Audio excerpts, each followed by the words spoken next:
What's up, lovely people? Welcome back to my channel. My name is Victoria, and today, on our last day of March, I am happy to finally bring you our Jane Austen reading vlog. Now, if you are new here, or perhaps you didn't see, I will post the video here and put it down in the description box.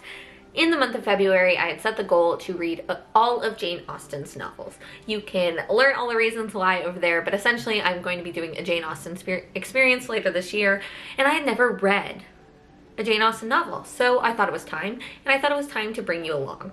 So in this vlog, we have a long, chaotic mess of reactions, recaps, thoughts and opinions on every novel that Jane Austen published, whether it was published during her life or posthumously, in addition to some works that weren't completed, which we will talk about at the end of this vlog. I will also do a brief wrap-up where I'll just kind of give my general rankings of the Jane Austen novels and, you know, maybe like, oh, one word like yes, no, maybe so on those. But yeah, I'm excited to finally bring this to you. So I don't want to ramble on it anymore because this vlog is already super long. So without further ado, let's jump in to our first novel, and that is Sense and Sensibility.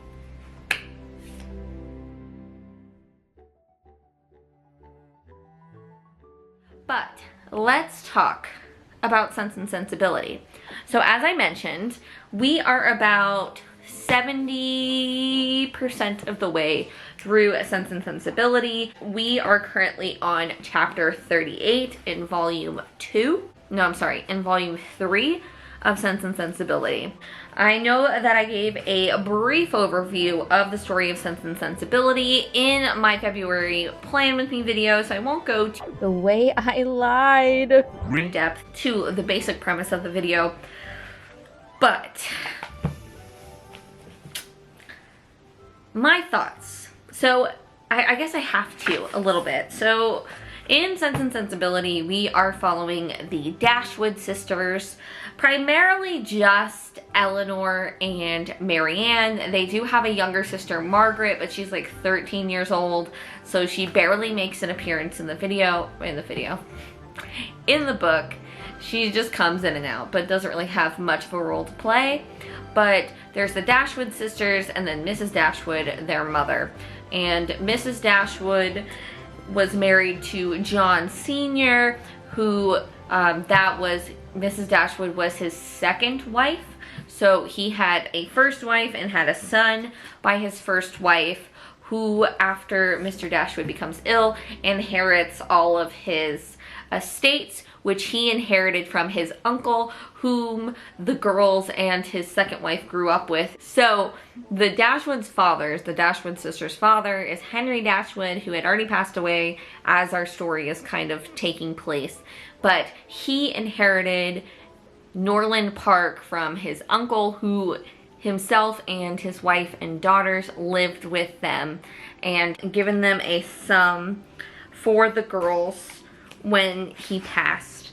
And then when Henry was passing away, he asked his son John to ensure that the girls and his wife would be taken care of when he passed, and John agreed to it on his deathbed. However, John Dashwood's wife, Fanny, kind of sucks and is a bit selfish, and so she did not want to share the inheritance and follow John's promise.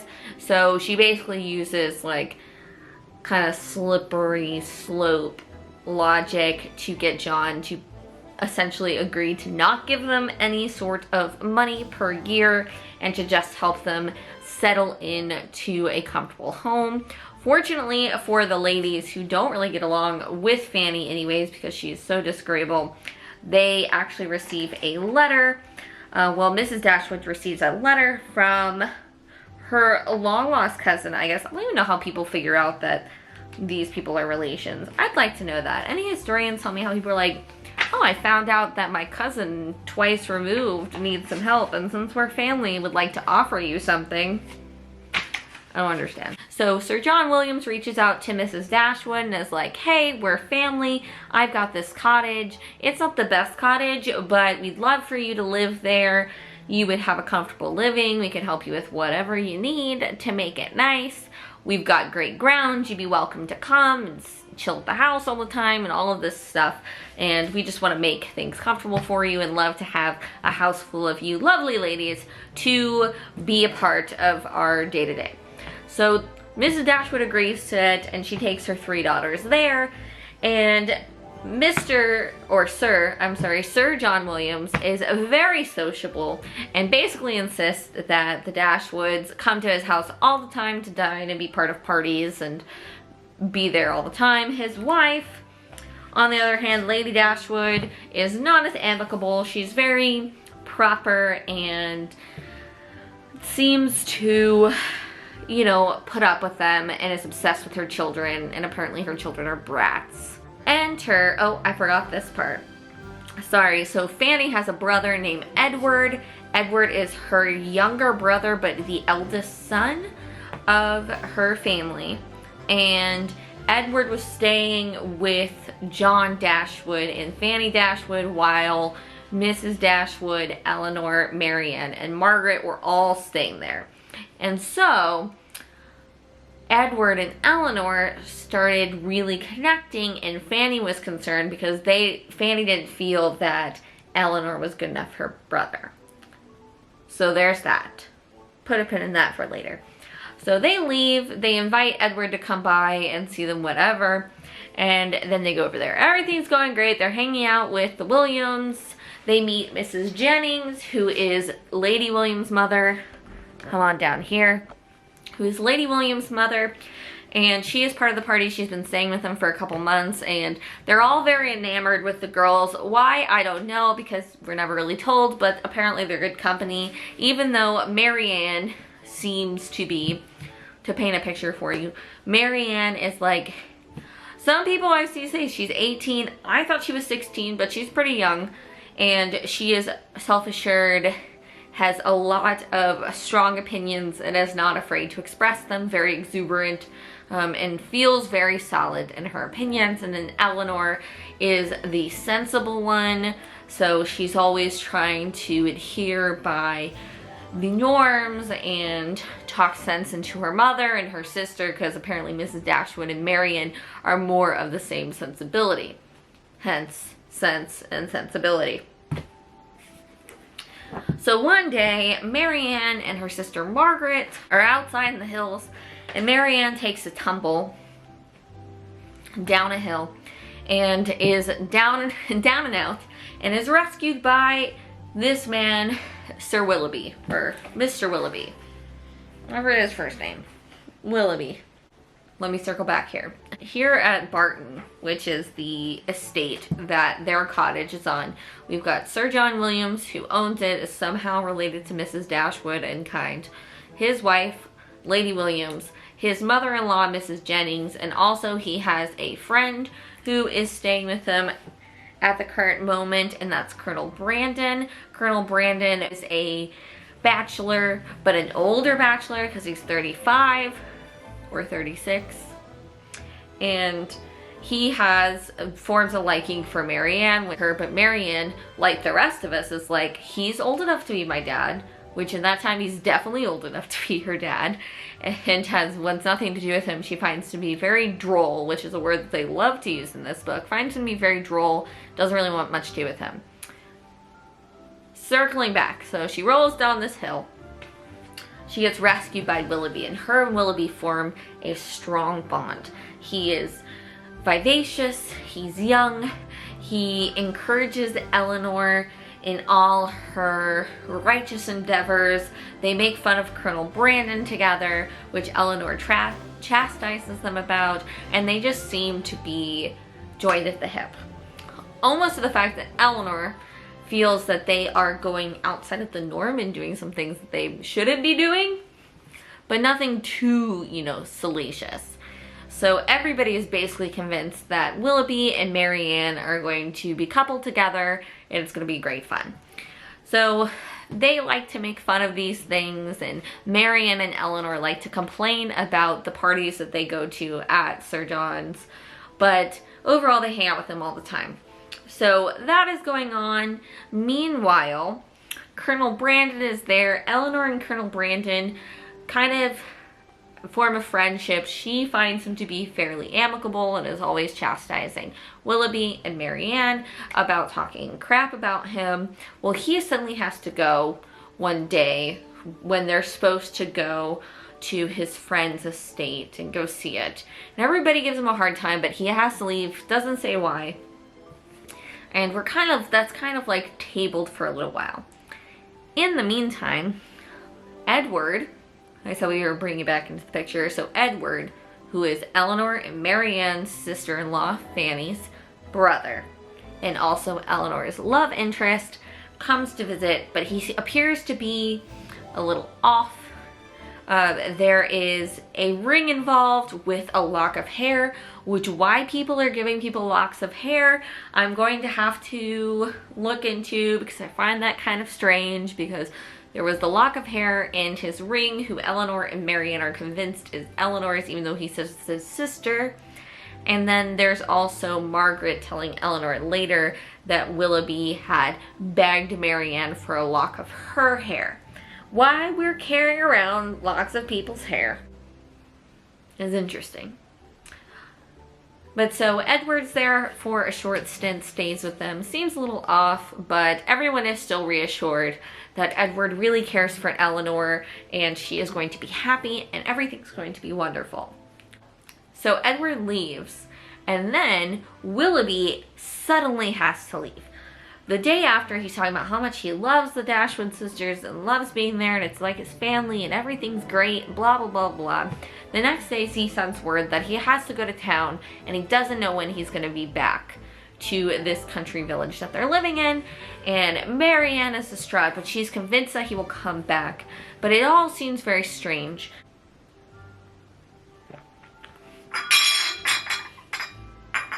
And then we enter some more characters, because why not? So then we bring in the Steele sisters, who again, in this situation, which I still find to be so interesting. Jennings finds out that somehow these two women, Lucy and, what is her sister's name? Her sister is very annoying. Nancy? Lucy and Nancy, I believe. The Steele sisters, Lucy and Nancy, are somehow related to Miss Jennings, a cousin. How they figured this out, I don't know.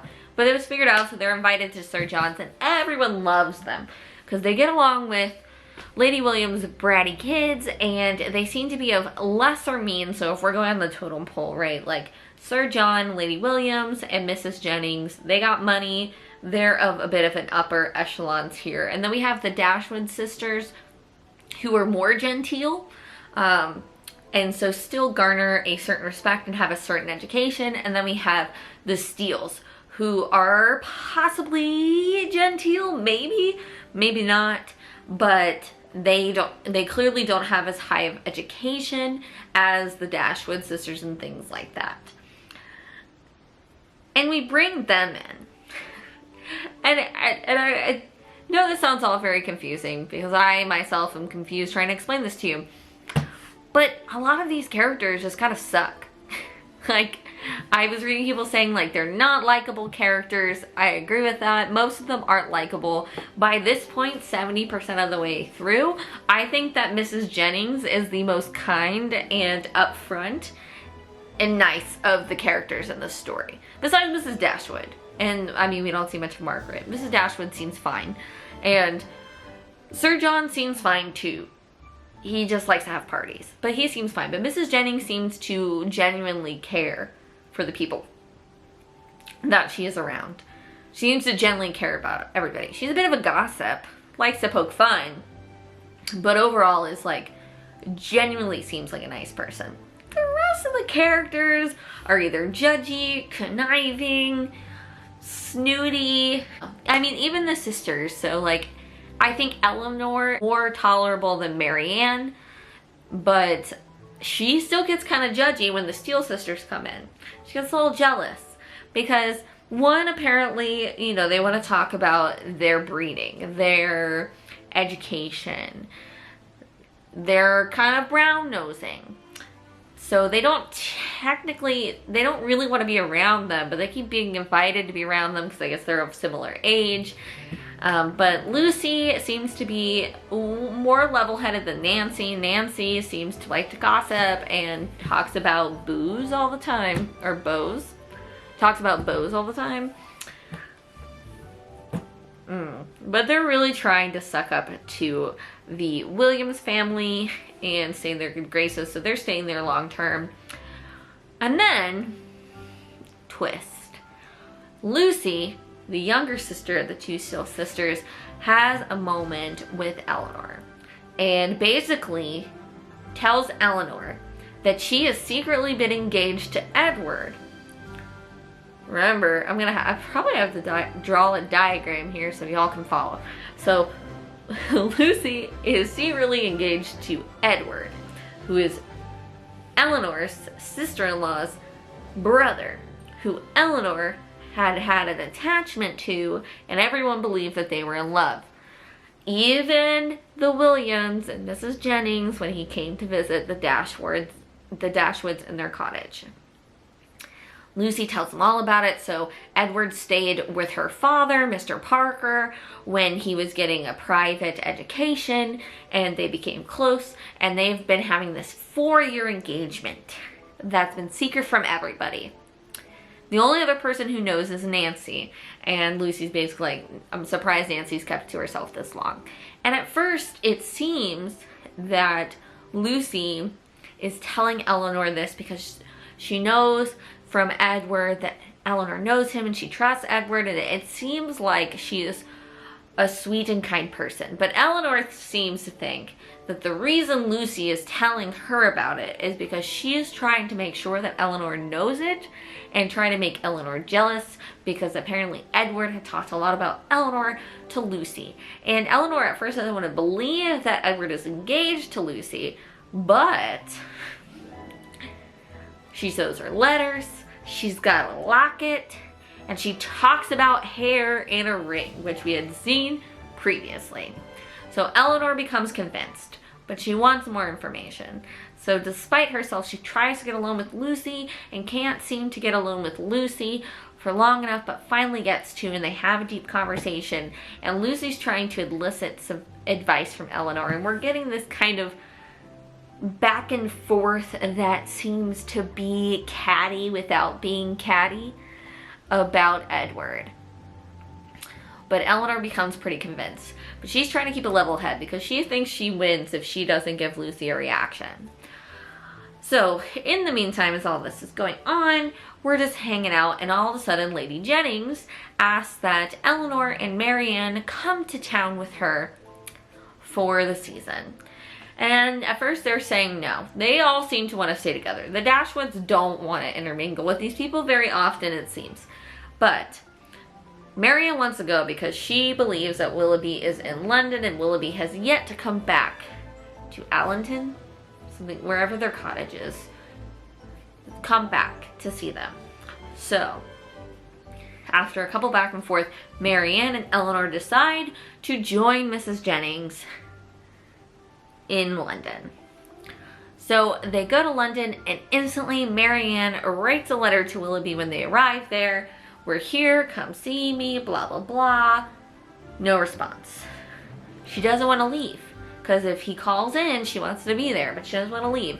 So they're going through, she writes another note. He stops by, they missed him, writes another note. Then they're at a party. And at this party, they see Willoughby. He's talking to some lady. Young girl, seems to be wealthy.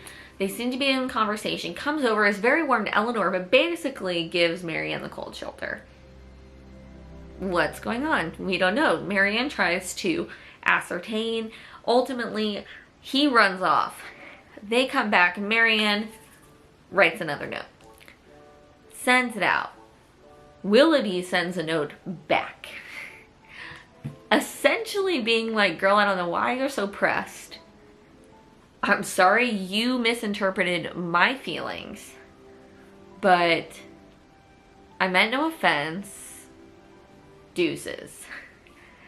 And basically what we're come to believe with this conjecture is that everyone secretly had thought that Marianne and Willoughby were married, or I'm sorry, engaged, but they weren't. Marianne was acting like it, and so was Willoughby.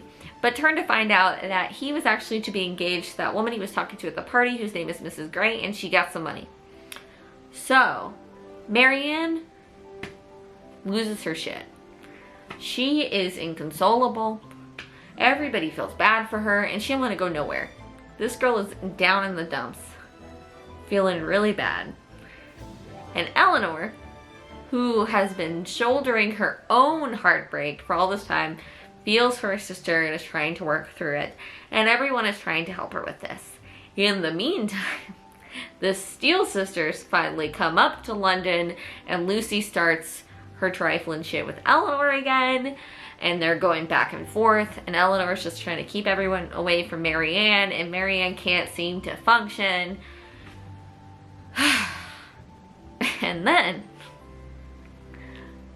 her brother comes into town. And now they gotta bring the brother into the mix. And so he, in the meantime, comes over.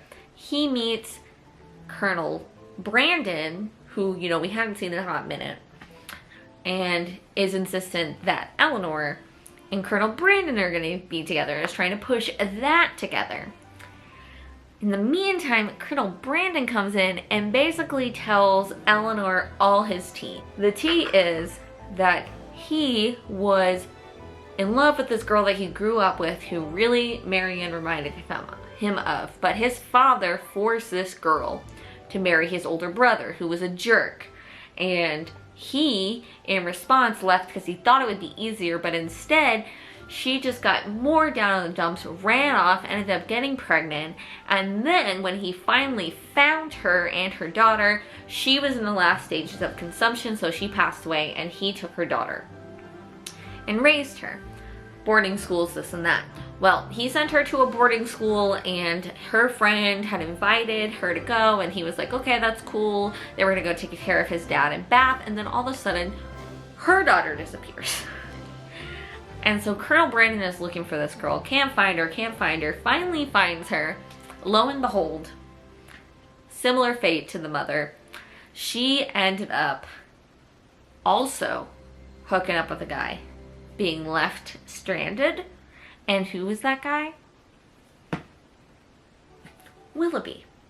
For some reason, Jane Austen likes to use W's as a red flag in her stories. So Willoughby impregnated this girl. So Colonel Brandon and Willoughby had some words, and she just had the baby, and things are going on. All while this is going on, Willoughby marries Mrs. Gray. Eleanor kind of parses that information to Marianne, hoping that it will help her break off her thing with Willoughby. And then in the meantime, the Steeles and her brother are in town, and now they're kind of intermingling with Mrs. Jennings and the Williams, and they're all kind of going together.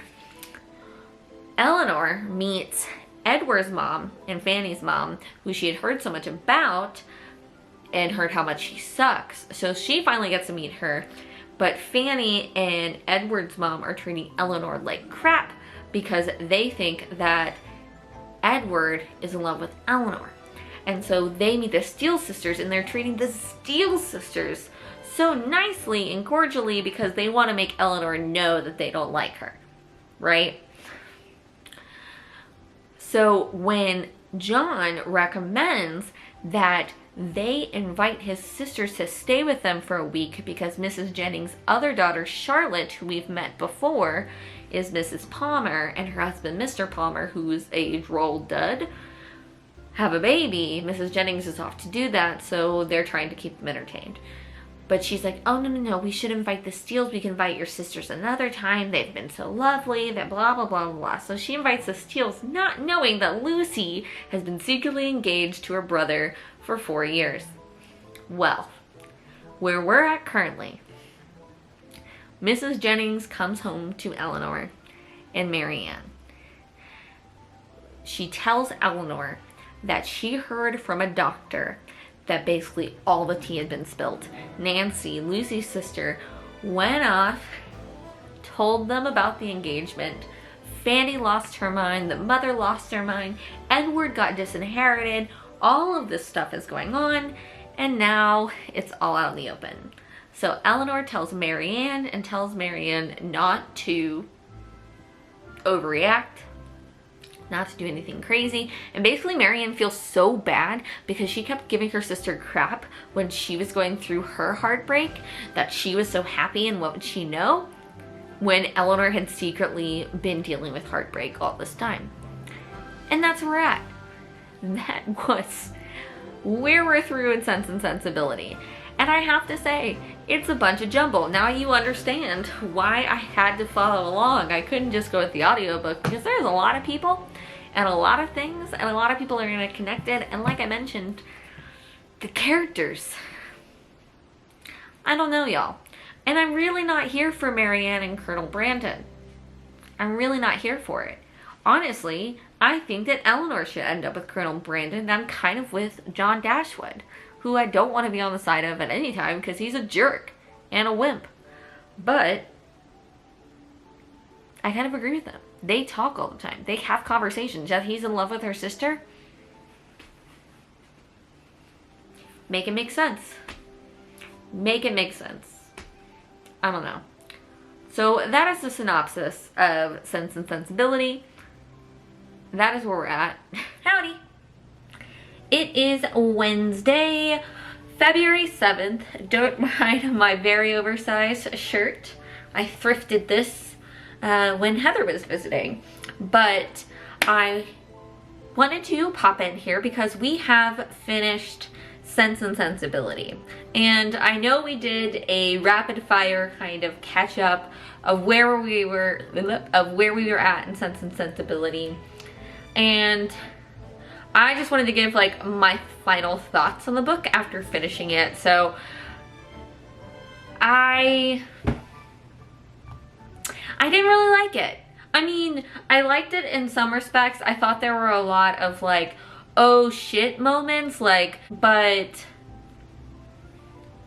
I didn't think the romances were super compelling because one, they weren't together most of the time. It was a lot more about heartache and how different people handle heartache and things like that. And I just felt like Eleanor deserved more. That is what I want to say. After finishing Sense and Sensibility, I think Eleanor deserved so much more than she got at the end of the story. I mean, yes, let me put you up just a tad so we're eye level here. I mean, yes, did Eleanor end up with the man that she loved? Sure. But would I have preferred to see her end up with Colonel Brandon? Yes. To me, as the reader, her and Colonel Brandon spent more time in my experience of their story than she ever spent with Edward. Edward was talked about. We knew that they had previous time together before we really got to the meat and potatoes of the story, and he showed up randomly for a small stint and then flittered off again.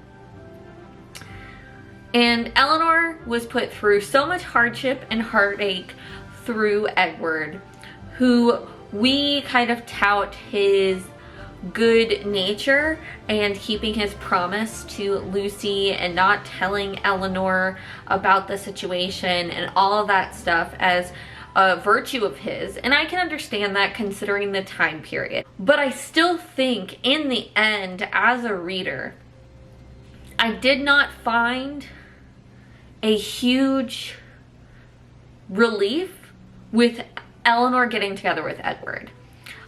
I also did not find Marianne's story arc to be compelling at all. Hiya, I'm back already. So I wanted to just give a little more context to the character of Marianne. After I gave my review, I did read a little bit more about Sense and Sensibility and some of the themes that Austen was commenting on during, you know, her contemporary period, during things that were going on in her time period. And Marianne, from what I understand, some of these articles was saying, was supposed to be an embodiment of the Romanticism movement. And the Romanticism movement was a literary movement spanning roughly from 1790 to 1850. The movement was characterized by a celebration of nature and the common man, a focus on individual experience, and an idealization of women, and in the embrace of isolation and melancholy. So with all that to say, like, Marianne's belief that you can only fall in love once, and anybody who falls in love again isn't true to themselves, and then also her reaction with the whole Willoughby is kind of this embrace of this ideology that was going on, this movement that was going on during this time period, and Jane Austen was kind of making commentary on how she felt about it, and that's where you get like that Sense and Sensibility between Eleanor being sense and Marianne being sensibilities. And that's a lot of where her character's, I guess, literary value comes into this story, but I still stand by the fact that I did not enjoy Marianne's character, and I didn't think her turn at the end was anything fantastic, nor did I think it meant that she deserved Colonel Brandon at all, or that she actually loved him. I didn't feel like I saw that in the book.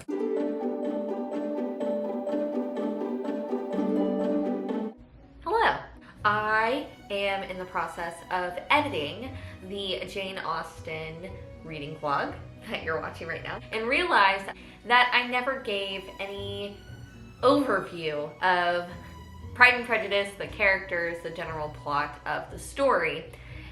So let's talk about it. So Pride and Prejudice follows the story of Lizzie Bennet. She is the second eldest sister in the Bennet family. So we have Mr. Bennet, Mrs. Bennet.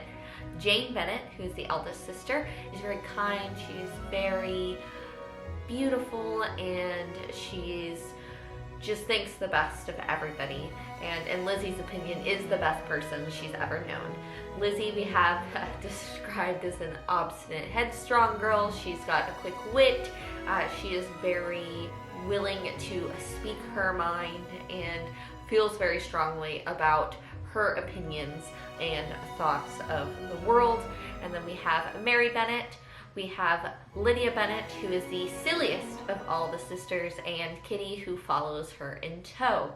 So the Bennet sisters all live in Longbourn. Their father is a gentleman, but they don't want for comfort, but he doesn't have any money set away to give them a dowry when they get married, which presents a problem because Mr. Bennet had no sons, so his wife, who is also a very silly woman, is really rightfully concerned that her daughters won't be taken care of, and she won't be taken care of if they don't get married, because Longbourn and all of Mr. Bennet's affairs will be given over to their cousin, Mr. Collins, who we meet later in the story.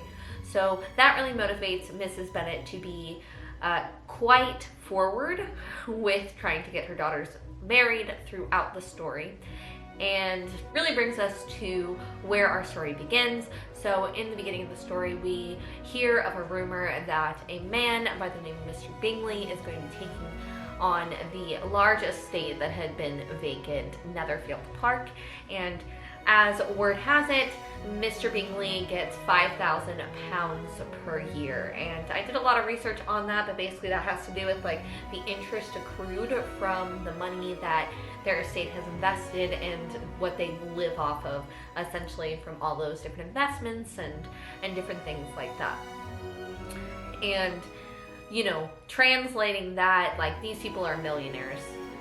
And even the Bennets, like, have quite a bit of money. Like, they are still well off compared to many, many, many other people. He moves in, and Mrs. Bennet sets her eyes on getting one of her daughters married to him, and come to find out when there is the first dance that Mr. Bingley is invited to, I believe in Marrington, they're introduced to him, and taking a real liking to Jane and showing a lot of favor her way. And basically what this does is this brings Lizzie into the circle of Mr. Bingley because she is so close with her sister. So Mr. Bingley comes to this countryside with his two sisters, one who is married, so his sister's husband, and also his unmarried sister, Miss Bingley. And then he also brings his very proud, very rich, very grumpy friend, Mr. Darcy. And here we kind of see really the creation, I would say, grumpy sunshine trope, where we have Mr. Darcy and Lizzie, you know, being thrown together. And a lot of things kind of are thrown at them in the first act that sets Lizzie in the direction of caring very little for Mr. Darcy and Mr. Darcy's opinions. The first being Mr. Darcy himself, who actually insults Lizzie at the dance. I don't think purposely knowing that she was listening. Calls her a barely tolerable girl. And when it comes to, you know, her looks and things like that. And he changes his mind pretty quickly. They end up getting thrust together multiple times, as I mentioned, especially when Jane gets invited to Netherfield, and her mother insists that she takes a horse while it's raining, and she ends up being sick and stuck there for multiple days. So Lizzie takes it upon herself to walk to Netherfield and spends quite a bit of time with Mr. Bingley, his extended family, and Mr. Darcy. And it's clear for us as readers that Mr. Darcy is already warming up to the idea of Lizzie. But Lizzie, in turn, has actually been become acquainted with an old friend of Mr. Darcy's by the name of Mr. Wickham, and Mr. Wickham has basically told Lizzie all of these nasty things about Mr. Darcy and how he stole away the inheritance of which Mr. Darcy's father was going to give him, because he had always been a favorite of Mr. Darcy's father and had been friends with Mr. Darcy as well as they were growing up. But Mr. Wickham is basically the antithesis of Mr. Darcy. He's very clever and funny and engaging and loves being in the country and loves being around everybody else. And so Lizzie is instantly, you know, takes to him and also takes him at his word about what he's saying about Mr. Darcy, especially as she puts together his actions towards herself and her family and everybody else in their town, of making it seem like the person who would do something like that.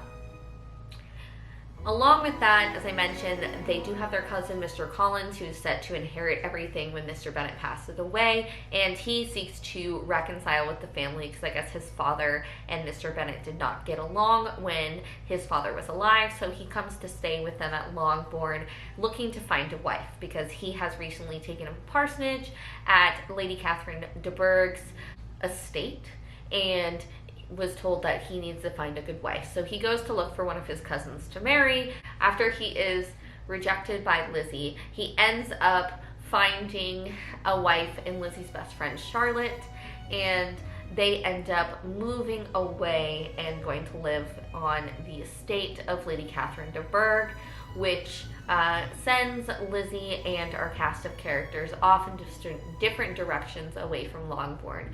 So Mr. Bingley suddenly leaves Netherfield having business in London and doesn't say goodbye to Jane. Jane ends up going to London with an aunt and uncle in Cheapside at the behest of Lizzie, hoping that they'll be able to resolve this misunderstanding that Jane got from Bingley's sister's letter to her telling her of them leaving, and of supposedly Mr. Bingley getting married to Darcy's younger sister. And then Lizzie ends up going to visit Mr. Collins and his new wife, Mrs. Collins, so Charlotte Collins, to see them. And, you know, kind of, they've rekindled their friendship and they're in a good place and really get to spend time there. We see her and Darcy be thrown together again because Lady Catherine de Bourgh is Mr. Darcy's aunt. But that kind of gives you the cast of characters and who we're looking at. So now I'm going to kick it back to past Victoria as we are actually reading Pride and Prejudice. See you in a bit.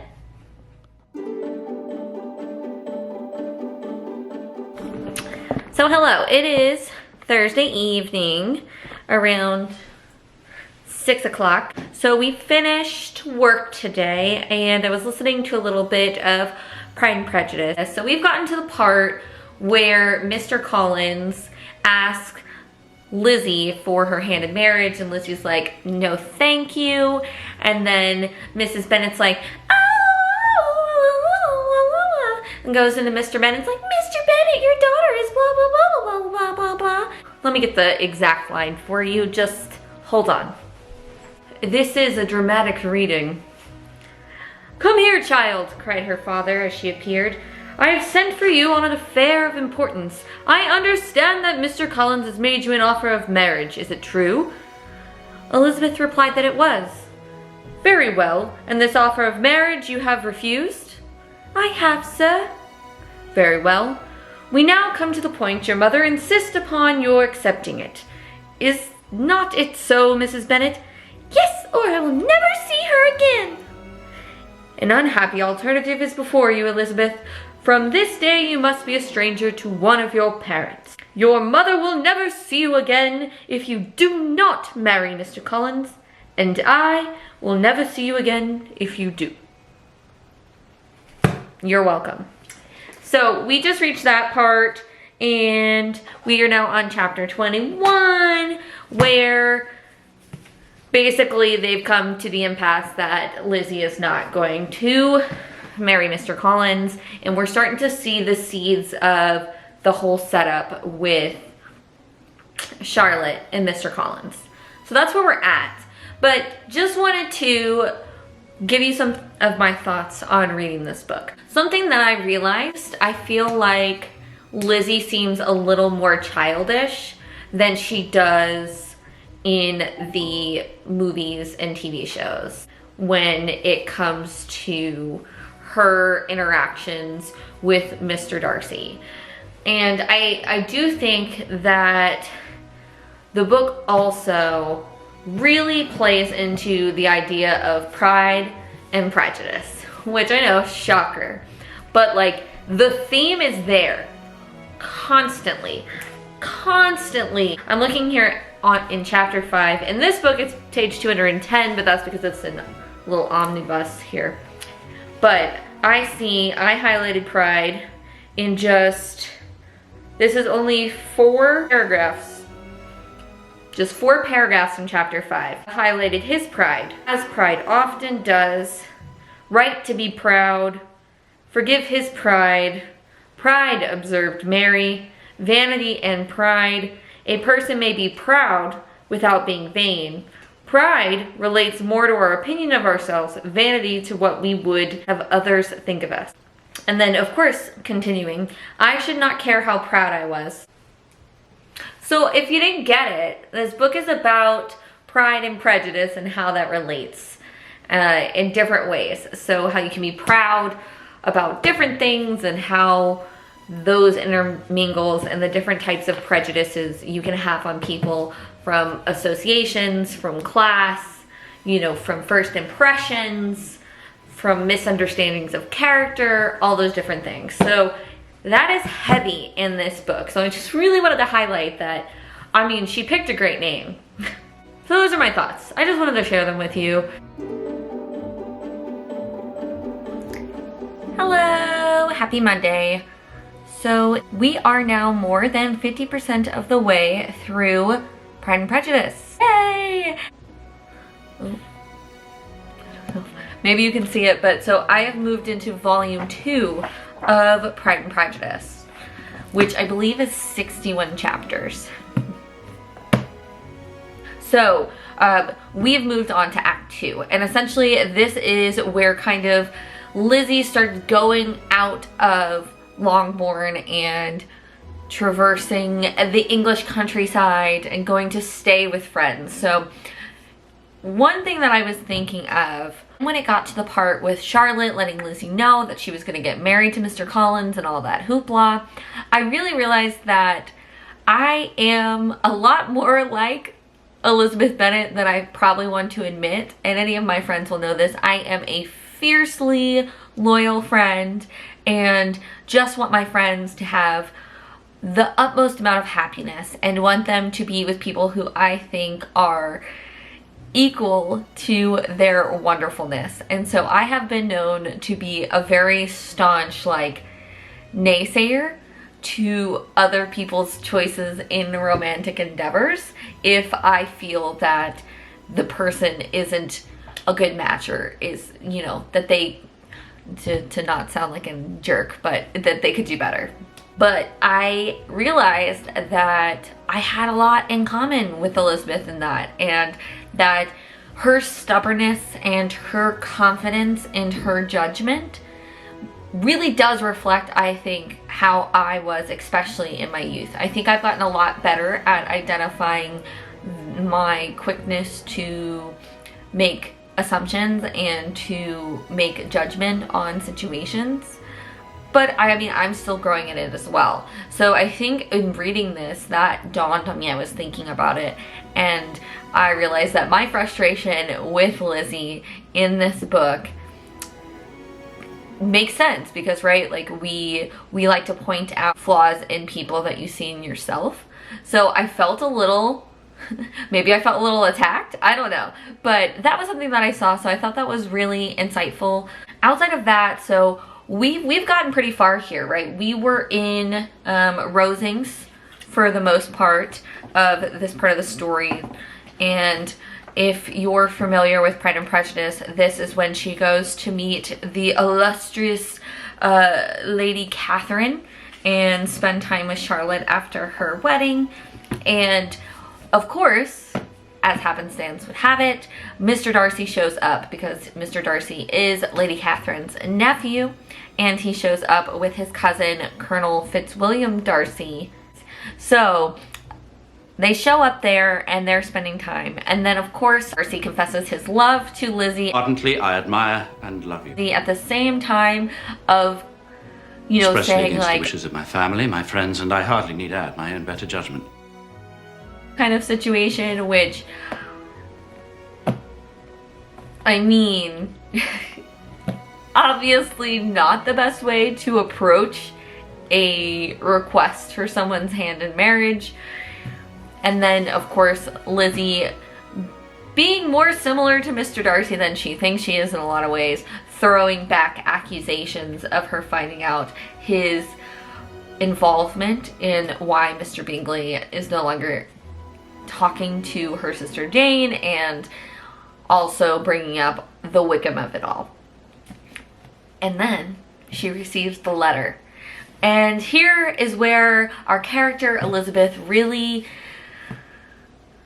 grows and reflects on her judgment of somebody and displeasure with her first introduction to him kind of colored her opinions on him, and not really giving him any benefit of the doubt, whereas she, you know, Wickham being more amicable, gave him all of the benefit of the doubt, and just kind of recollecting with what she thought was a great source of pride in herself was actually, you know, blinded her in her assessment of people, and just really being taken aback by that and really assessing these things, and then revealing to Jane the entirety of the situation, and Jane kind of assessing the situation in a different way as well, and understanding at least some of what was going on.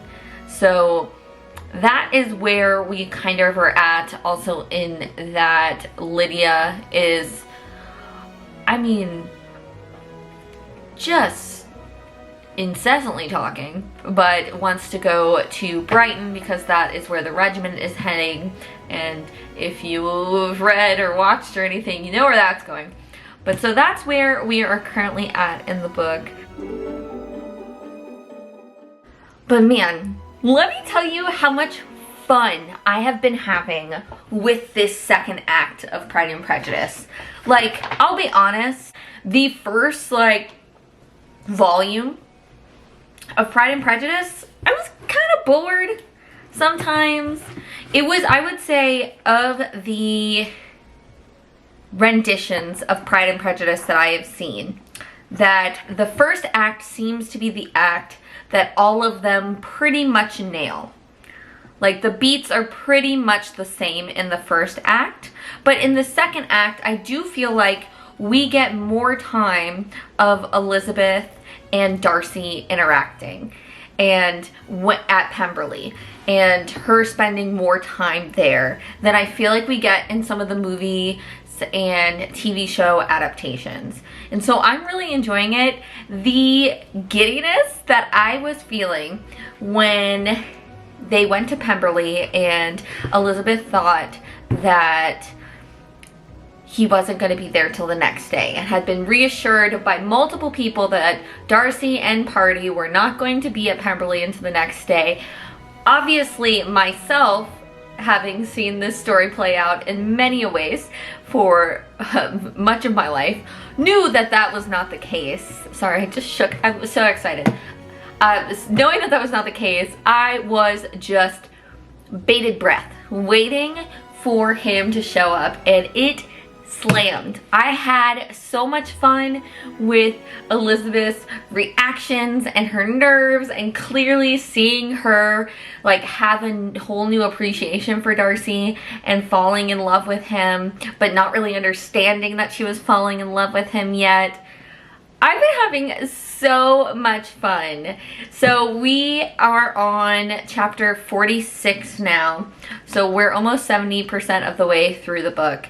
And they have gone to Pemberley to visit Miss Darcy. So they went there, and Miss Bingley was trying to throw shade, didn't succeed in throwing shade at anybody but herself, unfortunately. We hate to see it. And that is where we ended off. So I stopped it. I was going to the library to drop off some books and pick up some as well. And we stopped it right there at the beginning of chapter 46. So we got probably 10 minutes before we have to go and head out for dance. So I'm going to just wrap up a couple things here, and then we're going to head out to go do a little jazz funk. Hello, happy Thursday. So we just finished filming our intro TBR for the month of February, talking about all things Austen that we're going to be doing this month. And that was very exciting, if I may tell you myself. But I have some news. I finished Pride and Prejudice last night. I did it. I've read it, and it was great. I will say that on Storygraph, I gave it a 4.5 out of 5, and ultimately I think it was because I did find that I struggled with the first act. I think from story perspective, like, I still think it is one of the greatest English stories ever told. Like, greatest stories written in English ever told. But for my enjoyment level, I do have to say within that first act, I was not like dying to listen to it, dying to pick it back up. But the second act, chef's kiss, so much fun.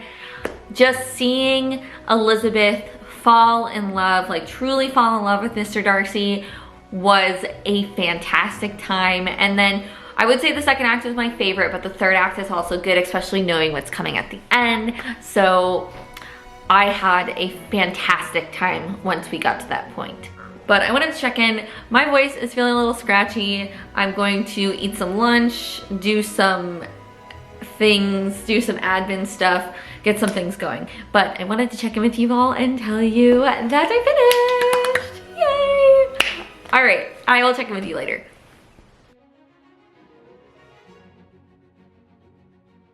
So we have finished Mansfield Park. And I have a lot of thoughts that I want to share with you, which I don't think I'll get completely into right now, just because I don't know how much space my phone has for me to talk about all the thoughts that I have on Mansfield Park. But I liked it. I had a good time.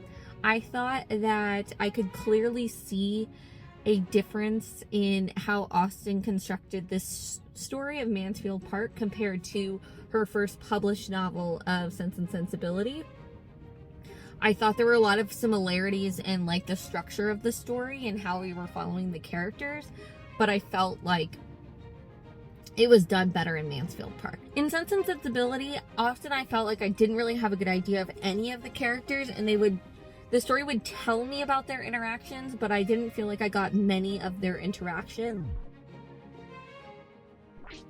And then, of course, case in point being that they talked a lot about Edward and Eleanor's interactions previous to the story that we didn't really get much privy to, and then he was there for like 2 seconds in the middle and then really wasn't part of the story again, like as a character, for quite a while.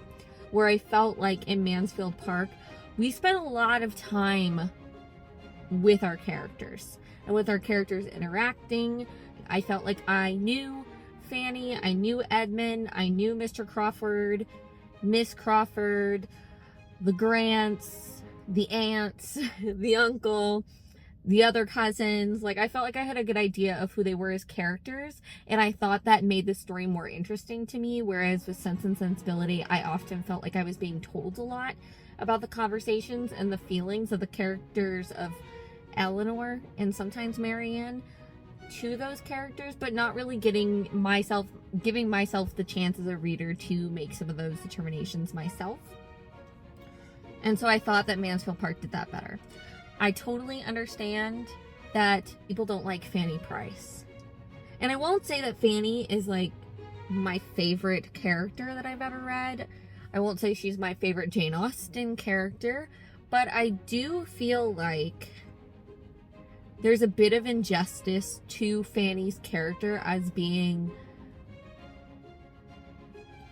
uninteresting. Because I didn't find Fanny to be uninteresting. I found her to be quite sad. I found her situation to be quite sad. And I didn't think it was fair to compare her to Lizzie Bennet or even Eleanor in situation, because Fanny clearly has how do I want to explain this? So, like, I felt like Jane, me and her on first name basis, I felt like Jane Austen did a really good job of establishing why Fanny is the way she is. It was a survival mechanism. It's how Fanny learned to be useful in this world, how she sought to create value for herself. Because, I mean, if we think about her situation, she was 11 when she was taken from her home and brought to a place which she had never been, with family relations to whom she'd never met before, and left there without her siblings, without anything from her past.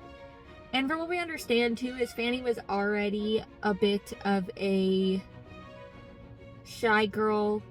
It does seem like, from what they describe, that Fanny may suffer more from malaise than, like, other people do, which I think is something that Jane Austen probably took from her own life, because from what I've read, it seems like Jane Austen did suffer from ailments quite a bit, and I think that also translates into her not being as lively as some of the other characters. Like Lizzie is very much a character who loves being outdoors. She doesn't seem to get sick very often. She seems to have a strong constitution just as a person. And so her vigor, I feel like, is expressed in multiple ways as her character. But I also think her upbringing is so very different from Fanny's. Like, Fanny was basically told from the moment that she got to that house that she was less worthy than every other child in that house because of her circumstances from where she came from. She was raised to value herself on how pious, how perfect she could be according to these rules that the society had. So, Fanny learned to survive in her new situation by becoming what she thought would be the most appeasable version of herself, so that she could fit into this family she was thrust into. So I would have thought it would have been very strange for a character like Fanny to be more assertive in her situation, to affect more change in her situation, because of being beaten down for so long and being taught a certain way. So I can't fault Fanny for being how she is, and I also don't think I think it speaks to Austen's ability to write different types of characters, and also, you know, highlight some things. I feel like, you know, sometimes we're looking at it from a modern lens, and although she attributes all of Fanny's attributes to being so positive, I think at the same time, the way the story goes, and I know we talk about like Edmund coming to appreciate her at the very end, which I mean, bluff, but it made Fanny happy, is that in the end, Fanny, through all of her hardship and hard work, honestly, to form herself into the person that she thought she must be in order to survive, ends up with a happy ending for her. Maybe not for the audience, but for the character of Fanny, I feel like she ended up in a place where she was really happy. She had the love and admiration of the family that she had pretty much felt like she didn't have. Mrs. Norris is gone. She's with the cousin that she's in love with, which I could do a whole nother conversation about Edmund. Because honestly, one of the characters I probably least liked in the book was Edmund. At least the first half. He was less annoying in the second half of the book. But I don't know. Their whole relationship kind of creepy to me. Not just because of the cousin thing. I mean, I know that's pretty common. But it was more like I felt like he conditioned her to be a certain way. Like basically forming her into like the perfect woman for him and then not wanting her. Yeah, I have thoughts on Edmund. But overall, I felt that it was interesting. I had a lot more thoughts after Mansfield Park than I did after Sense and Sensibility. Just because I think that I really did feel like the characters were more thought out in Mansfield Park. And whether or not that means you like the characters more, I don't think is certain. I mean, I am definitely on the train of likable characters. Lizzie is definitely one of my favorite characters. But I don't think that I would claim that Fanny isn't a good heroine because of her personality. Like, she did the best with what she could. And I think she had a pretty harrowing situation, considering. Not harrowing, but like, she really didn't fit in anywhere anymore. Like, I think that was kind of the point, right? Is like, she didn't feel like she fit in Mansfield because she was always beneath everybody. And she didn't fit in her original home anymore because they took her out and she didn't grow up that way. And whether or not she would have fit in there, I guess, was the idea that, you know, Susan, her sister, didn't either. But, I mean, she was really a person without a place. And to her effect, she did everything in her power as a character and as, you know, a young woman in a society that doesn't look, you know, that really doesn't attribute much value to her at all, to make the best of her situation and to find the type of happiness that was going to work for her. And she did in the end. So I think she succeeded. She succeeded in sticking to her very pious principles, sure, that are kind of uninteresting, but I can't have seen, like, it would have been very strange to me if Fanny had suddenly taken more agency in the situation. Those are my thoughts on Mansfield Park. Hello, dear people. It is Monday, February 19th, President's Day, and I shall sit. So I'm 40% through Emma. My goal is to have Emma completed by today. I do feel like I'm rushing through a little bit, but honestly, I have kind of the same opinion of Emma that I had with Pride and Prejudice, except I would say it's more with Emma is that, you know, the fun and games really take a while to get started. If you're not familiar with the story of Emma, so Emma is known to be one of the more interesting heroines of Jane Austen's novels because she is from the upper echelons of the society that she's in. She is like the house that kind of everybody in Highbury revolves around. She is worth £50,000 for her dowry, so they're quite well off. And her father, Mr. Woodhouse, is an interesting fellow. He's kind of a hypochondriac, so he is very much conscious of everything that he eats when people go outside, and he's very good friends with the town doctor, Mr. Perry, who he counsels all the time because he has lots of thoughts on what is good for him and all of those around him.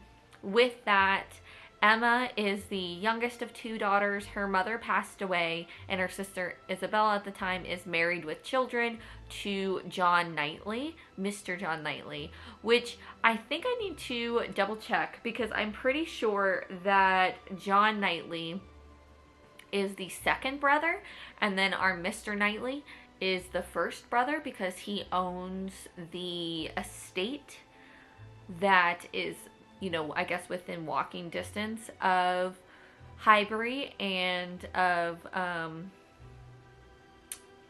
Hartfield. Yes, of Hartfield, where Emma and Mr. Woodhouse live. So at the time that we meet Emma and company, her governess, Mrs. Taylor, who kind of functioned as both like Emma's best friend and her mother figure growing up since her mother had passed away, is to be married or had just been married to a man named Mr. Weston. So she is now both referred to as Mrs. Weston and Miss Taylor, back and forth. But it's a bit of a bittersweet situation for Emma and Mr. Woodhouse because now it is just the two of them in the house. We come to really find out that Emma, being only 1 and 20, is basically the mistress of this house now, and she kind of keeps everything together and runs everything as if she were, you know, her father's wife, but does not act in that way. It's just that's the position she's taken because Emma is apparently, from what we are to understand, more like her mother and less like her father, where Isabella, her older sister, is more like her father, so very health conscious, doesn't want to overexert herself, has a very kind countenance. Emma is very self-assured, assertive, lively, and takes control of situations. So she has helped with all those preparations for Mr. and Mrs. Weston, and we kind of come into this conversation when Mr. Knightley comes. Mr. Knightley, who's Mr. George Knightley, is the first brother, so he would be called Mr. Knightley, whereas his second brother is called Mr. John Knightley. But anyways, so Emma starts off with that wedding, and then Mr. Knightley comes over. He frequents the Hartfield house.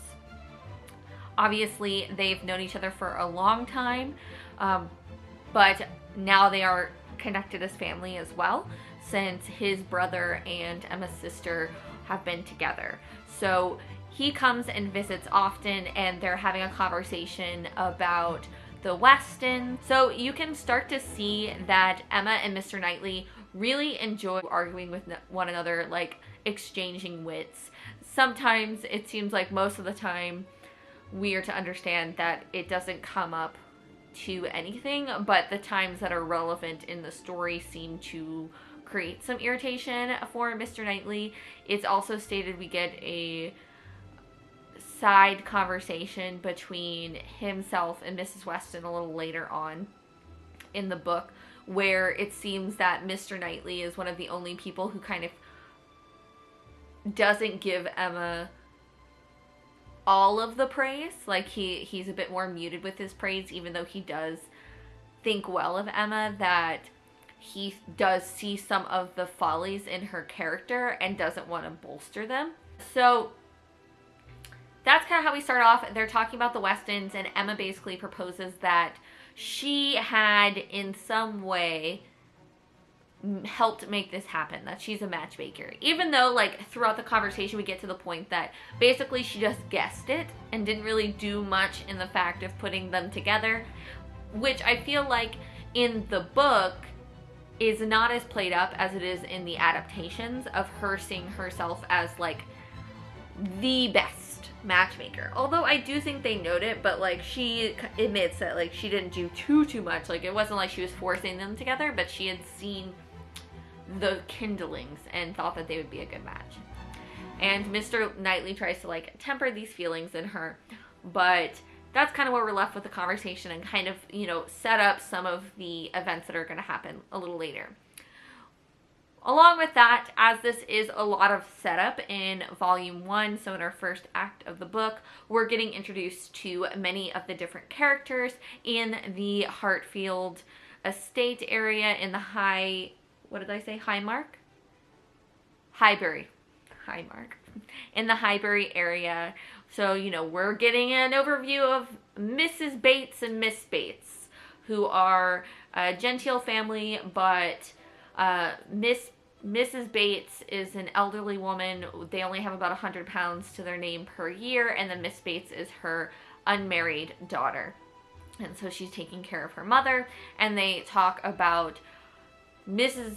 Bates' granddaughter and Miss Bates' niece, Jane Fairfax, all the time, whom Emma does not have the most interest in and is irritated by her mentioning, especially because they spent most of their time talking about it. We learn of Mr. Elton, who is basically head of their church there in Highbury. We also get introduced to... Am I missing anybody? There's drop of other names, but I think those are the principal characters that we kind of like pick up on. And then there's Miss Goddard, who runs a boarding school for girls, and that is relevant because Miss Goddard is invited to come and dine with them at Hartfield, and asked to bring one of her former students, Harriet Smith.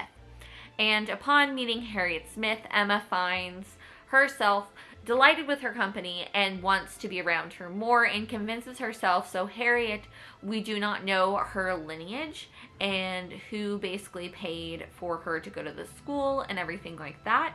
And because of that, Emma has surmised by her countenance that Harriet must be of genteel birth, and she wants to basically take her under her wing. So Emma and Harriet are getting closer, and Harriet ends up telling Emma about her summer with her friends, the Martins, who she knew the girls from school. And she stayed with them for the summer and talks a lot about their brother, Mr. Martin, and clearly has some designs, some likings of Mr. Martin. And Emma is taken aback by this, and I think this is where we see kind of the dichotomy of Emma's character, where she is a kind person and does care for other people, but she really has an inflated feeling of self. Because one, she is very highborn, if you will, and does not seem to value people like Mr. Martin, who are genteel farmers and good, honest people, but sees them as vulgar and things like that. And basically a sense that Harriet is too good for Mr. Martin, and she should make sure to steer her friend clear of that engagement. And I say engagement as in just being engaged in love with him, not engagement. And so that's basically the principle of the first act of the story. She sets her sight on setting Harriet up with Mr. Elton, and we get some fun and games of that, where we as the readers, I feel like, can clearly see that Emma is willfully ignoring or just like doesn't she doesn't care too much about the advances of men and doesn't have much interest in marriage. So I wouldn't say willfully ignores that Mr. Elton is more interested in her than he is in Harriet, and is only being kind to Harriet because he wants to endear himself to Emma. But I do think I could attribute that as well to the fact that Emma just has no interest in being courted. She very much likes her life, but she just doesn't. She just assumes that any niceties he gives her is because he has affections for Harriet. And Mr. Knightley and Emma actually have a conflict about this when Harriet comes and tells Emma that she's received a letter from Mr. Martin asking for her hand in marriage, and clearly Harriet is conflicted. They can obviously tell she's been very influenced by Emma and understands that Emma does not feel that Mr. Martin is right for her, but she has feelings for him. And so she comes to Emma basically wanting to be told what to do, and Emma is convincing herself that she's not going to, but clearly she knows the influence she has on Harriet and understands how to use her wit to get, to steer Harriet in the direction that she thinks is right for her. So she basically walks Harriet through giving a rejection to Mr. Martin in the letter, and when Mr. Knightley comes later after Harriet leaves, he tells her about the marriage because Mr. Martin lives on some land that Mr. Knightley's family owns, and so they are rather close, and he regards Mr. Knightley as, probably his closest male friend. And basically Emma and Mr. Knightley are at odds. Mr. Knightley believes that because of Harriet's lack of proper birth, in that they don't know where she's from, that Mr. Martin is actually going beneath his station to marry Harriet, but since he was so in love with her, he figured that it wouldn't be harmful, and that Harriet is such a kind and lovely girl that, going beneath his station wouldn't be too bad. Whereas Emma feels the opposite, right? Essentially, Mr. Knightley basically proposes that she should have no designs that Harriet is going to be with someone like Mr. Elton, because he has heard Mr. Elton talk in male-only spaces, and it is very clear that Mr. Elton intends to marry somebody of consequences, somebody with a considerable dowry. Emma, is like, oh boy, what does he know?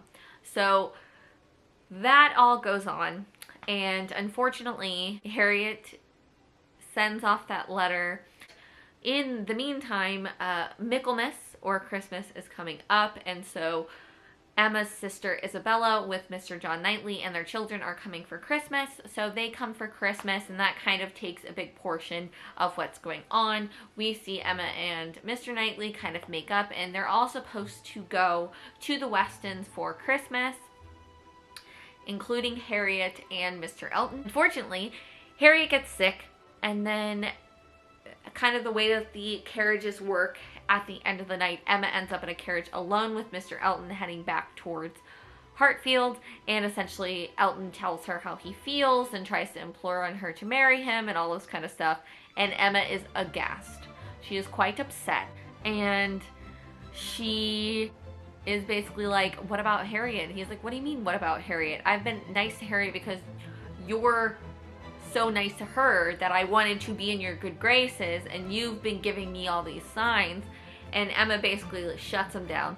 But poor Harriet is down in the dumps, feeling sad about Mr. Elton, and then also runs into Mr. Martin and his sister, and is a little concerned about that, even though they were very kind and cordial to her.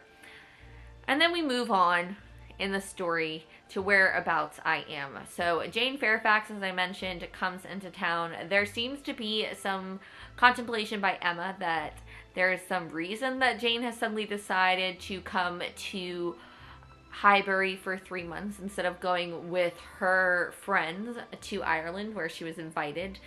And she seems to think that something nefarious might have gone on. She still pretty much doesn't like Jane, despite the fact that she does defend her in some circumstances. But we have just been introduced to Mr. Frank Churchill, who is somebody that we've heard quite a bit about. Mr. Frank Churchill is Mr. Weston's son. He was actually taken in by his aunt and uncle, who are the Churchills, after the passing of his mother because they never had children. And since Mr. Weston was a widower, it was just something that they ended up working out. And the Churchills have a bit more money than Mr. Weston does, so he does not see his son often. But it had been talked about that he would come to visit, especially since Mr. Weston got married, and so it had been alluded to through the book thus far. And so Frank has come and met Emma, and Emma is very taken in with what a lovely person he is, how handsome he is, how much like his father he is with enjoying entertainment and just being very extroverted. And then we do see that Frank and Jane are acquainted with one another, but Frank seems to be putting down Miss Fairfax quite a bit. And what I do think is interesting is when he was first supposed to come, this is going back a little bit, he was supposed to come during Christmas, and he did not, that Emma and Mr. Knightley had another argument. And Emma even admits there that she does very much enjoy passing her time having these arguments with Mr. Knightley, that they were talking about how poor it was that he did not show up, and Emma's defending Frank, and Mr. Knightley is giving him a hard time. And I say him, he's not there, but this is just them talking back and forth about it. And you can clearly see by the end of it that Mr. Knightley gets upset. And I think that is our first of like 2 instances where it's kind of hinted that perhaps Mr. Knightley feels more for Emma than just like a love of a sister. So that was like the first note that I got of it, because Emma's talking very highly of somebody. So that's kind of where we're at. Hello! We finished Emma. And I will tell you right now, before we get into this conversation, this bucket hat, I'm hearing myself like an echo. Just FYI. But we finished Emma. And honestly, I am a little disappointed with Emma, to be frank, because I really love the adaptations of Emma I have seen. I enjoy the tone of Emma so much, but I do think the book is a little long for what it is. Like, I don't feel that everything in Emma moves as quickly. I think, like, Pride and Prejudice, I felt like it was a little slow in the beginning, but definitely picked up as we went. With Emma, we were just kind of hanging out. I still really love Emma and Mr. Knightley. I love that romance. I think that the book does a much better job than the movie than the adaptations at showing how they both do like each other, but don't really realize it and are like throwing it up to other things. Also,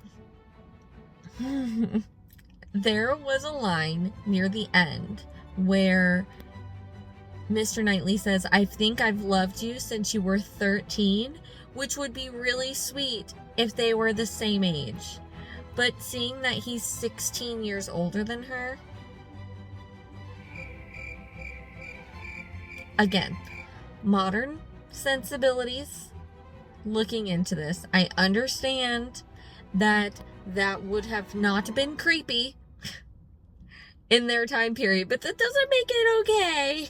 Obviously, I realize that Jane Austen, well, I would hope, would not have written that big of an age gap and had such weird sentences if she was writing in modern day. But boy, did it throw me. I was like, oh, just way to take me right out of it. And the thing is that they have so many relationships where, I mean, in Pride and Prejudice, it doesn't seem like Darcy and Elizabeth are that far off in age.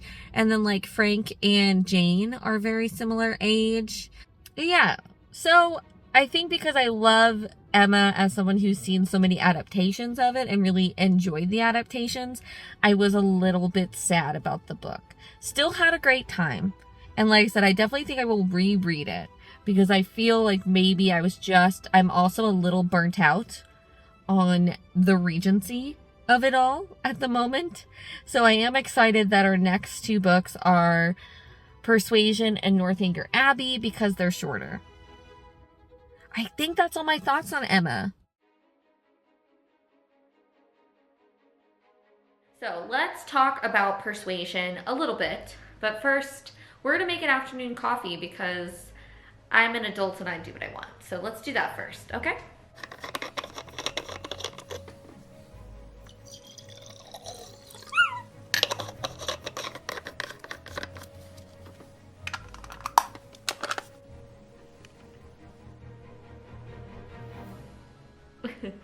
Okay, so anyway, well, let's start with a kind of overview of Persuasion. So Persuasion follows, as I mentioned, our main character, Anne Elliot. She is daughter of a baron by the name of, oh, this belonged to Lydia Williams.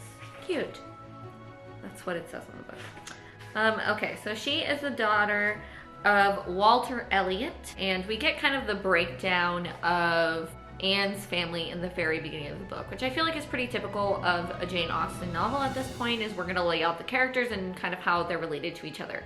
So Anne Elliot is the daughter of Walter Elliot, who is a baron, and he owns the estate called Kellynch Hall. And he is a very proud man. He's apparently a very good-looking guy, and he married a woman by the name of Elizabeth, and she was not the opposite, but she was very tempered and had a better head on her shoulders than William Elliot did. And so when she passed away, her best friend, Lady Russell, basically took over kind of that motherly, maternal position for William's three daughters. So we have the three daughters. We have Elizabeth, who is the eldest daughter. She's 29 at the start of our story, and Elizabeth is very similar to her father. She's very pretty. She's very much a well-to-do, wants to spend a lot of money, and she is essentially functioning as like the head of the house. There has passed away, but she's kind of missed out on marriage opportunities, she feels like, and she also missed out on marrying their cousin, who was set to inherit the Kellynch Hall estate by the name of... Okay, so yes, Elizabeth was presumed to marry Sir William Walter Elliot, who's like their cousin, who's going to inherit Kellynch Hall when Sir Walter Elliot passes away. Now, think of this as a Mr. Collins situation, you know, where because there's all girls, it's not going to be passed on to the daughters. So that's Elizabeth. And then we have Anne, who's 27, I believe, at the time of this book. And Anne was at like 19. She fell in love with a man by the name of Wentworth, Frederick Wentworth. He is, at the time, his brother was in the country town that they were in, and he was planning on going into the Navy, but he didn't have any really like wealth or title to present himself to somebody like Anne, and so essentially Lady Russell convinced Anne not to marry him, even though they had entered into an engagement. And so that was back when she was 19. Now she's 27, so it's been quite some time. I believe it's been like 8 years. Yes, so that's Anne, Anne's second eldest daughter, and also probably her father's least favorite. She's more similar to her mom, as we understand, a lot more level-headed. She seems to be more sensible. She seems to have a better countenance to her, and people seem to like to be around her outside of her family. Like, her family doesn't seem to like being around her, but everybody else outside of her family enjoy Anne's company the most, from what I understand. And then outside of that, we have her sister Mary, and so Mary is the only daughter who is married. She is married to Charles Musgrove, who actually proposed to Anne first, but Anne said no. And then a year later, he married Mary. That's the family of the Elliots. Now, where this story starts off is that basically Sir Walter Elliot always spent above his means and now needs to sort out his debts and get things in order. And so basically he is convinced by his like accountant guy by the name of...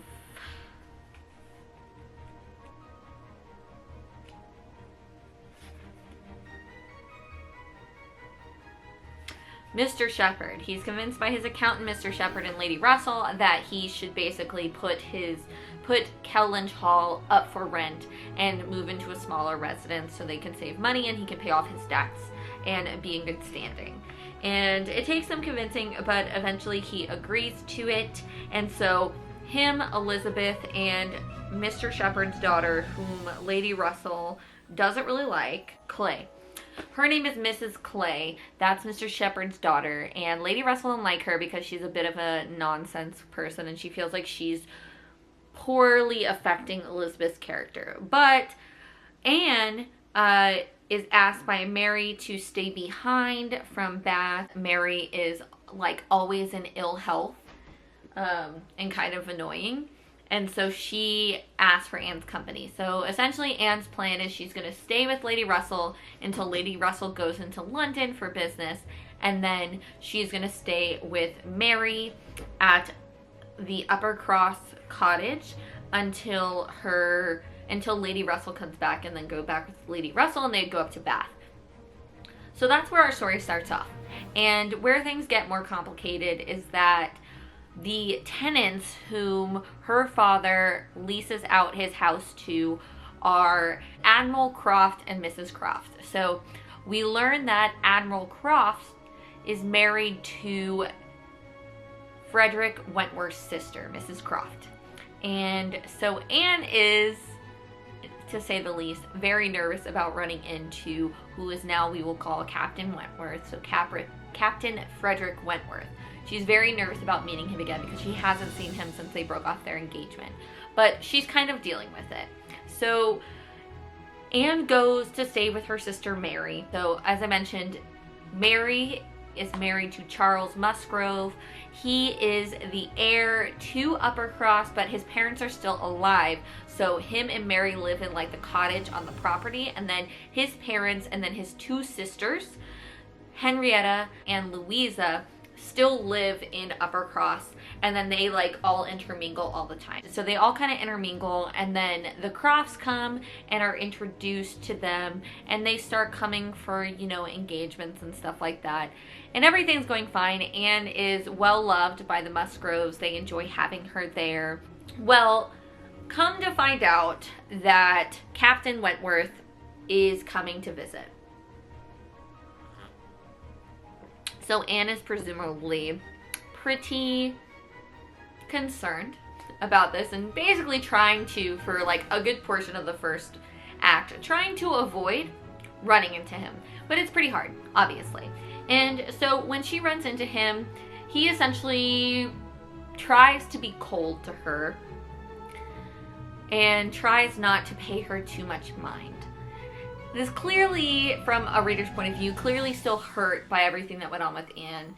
And Anne is pretty sad to see him, finds that there's a lot of mention that she's kind of withered away since she was 19 and just isn't the same, whereas he is very much invigorated. So basically, like, her listening to them at 19, she just never got over him, and she's just, you know, kind of not a shell of herself, but maybe like not as energetic and ecstatic is what I understood to mean. Like, she just kind of had been living a different kind of life, I guess, is from what I understand. They talk a lot about like her physical self, but me, like, as I'm interpreting it is that basically, you know, she was really in love with Captain Wentworth, and she did see these reasons that were given to her, and so she made that decision, but she never quite got over that decision. She never quite felt the same afterwards, and it's like it's reflected in her physical countenance. Whereas Captain Wentworth has been very successful. He's got like 20,000 pounds to his name. As they explain in this book, there's like footnotes and stuff in this version. So as they explain, like, in the Navy at that time, anything that they kind of conquered or whatever while they were doing these wartime things, they would get to keep the treasures. And that's how people in the Navy like grew their wealth and basically grew their standing in English society.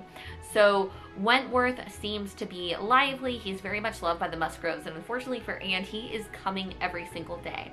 And it becomes more and more apparent to everybody that perhaps Wentworth is going to marry one of the Musgrove sisters.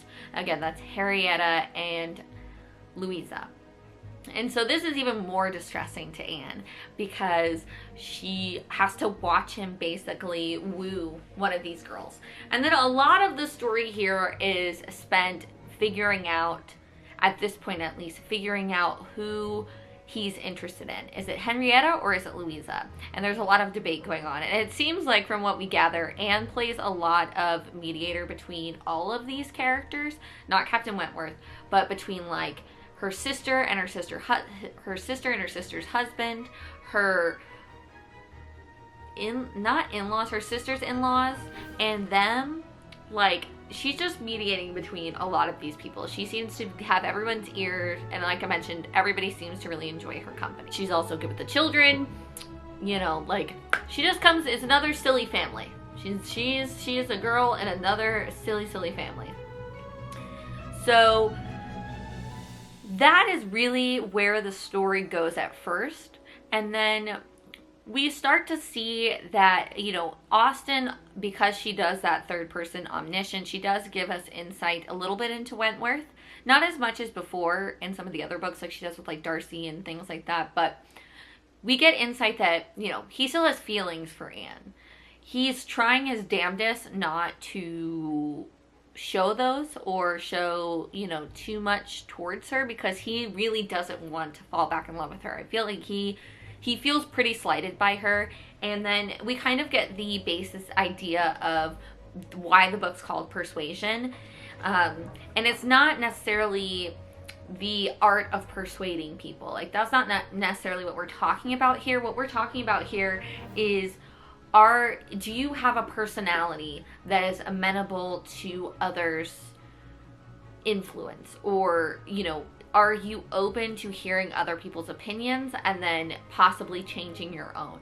And for Wentworth's stance at first, so we kind of get this, he's talking to Louisa, because Louisa, and as I mentioned, the two sisters are kind of interested in him. But we do find out that actually there is another man who is the cousin of the Musgroves. He's like the eldest cousin. He's going to try to become a vicar, you know, a church man, a godly man. He is trying to make, you know, his way in the world that way. And he had been pursuing Henrietta, and that is by the name of, what is this? Charles Hayter. Charles Hayter. So the Hayters are, Mrs. Hayter is Mrs. Musgrove's sister. And so they're all cousins, and they come over often. Apparently, most of them are pretty rowdy and kind of nonsensical, but I guess Charles is the exception, and he has been pursuing Henrietta, and it's been thought the two of them would get together. And that kind of gets messed up with Wentworth being there, but essentially find out that Henrietta is still into Charles, and Louisa helps her kind of determine to go back and make things right. So we have a conversation with Wentworth and Louisa that Anne overhears, where basically he's commending her for having a countenance that is not easily persuadable, basically for being very much sure of herself and sure of her decisions and not much influenced by others, and how he finds that to be the most commendable quality, which we can, you know, agree with Anne that this is basically a slight towards Anne and her being convinced not to marry him 8 years ago. And so that's basically what we mean by persuasion. And how this kind of gets flipped on its head is Captain Wentworth has a friend who lives out in Lyme named Captain Benwick. And Captain Benwick is staying in Lyme with, oh my gosh, there's so many names, y'all. With the Harvilles, Captain Harville. And so essentially, Captain Wentworth's friend, Captain Benwick, is staying with the Harvilles because he was engaged to Captain Harville's younger sister, and unfortunately she passed away while he was out at sea. And so he's been in a bit of mourning, and they were so close that they're staying together in this small seaside town called Lyme. So basically, Wentworth goes to visit Benwick and Lyme, and tells them how lovely it is and all that. And they decide to take like a day-night trip to Lyme.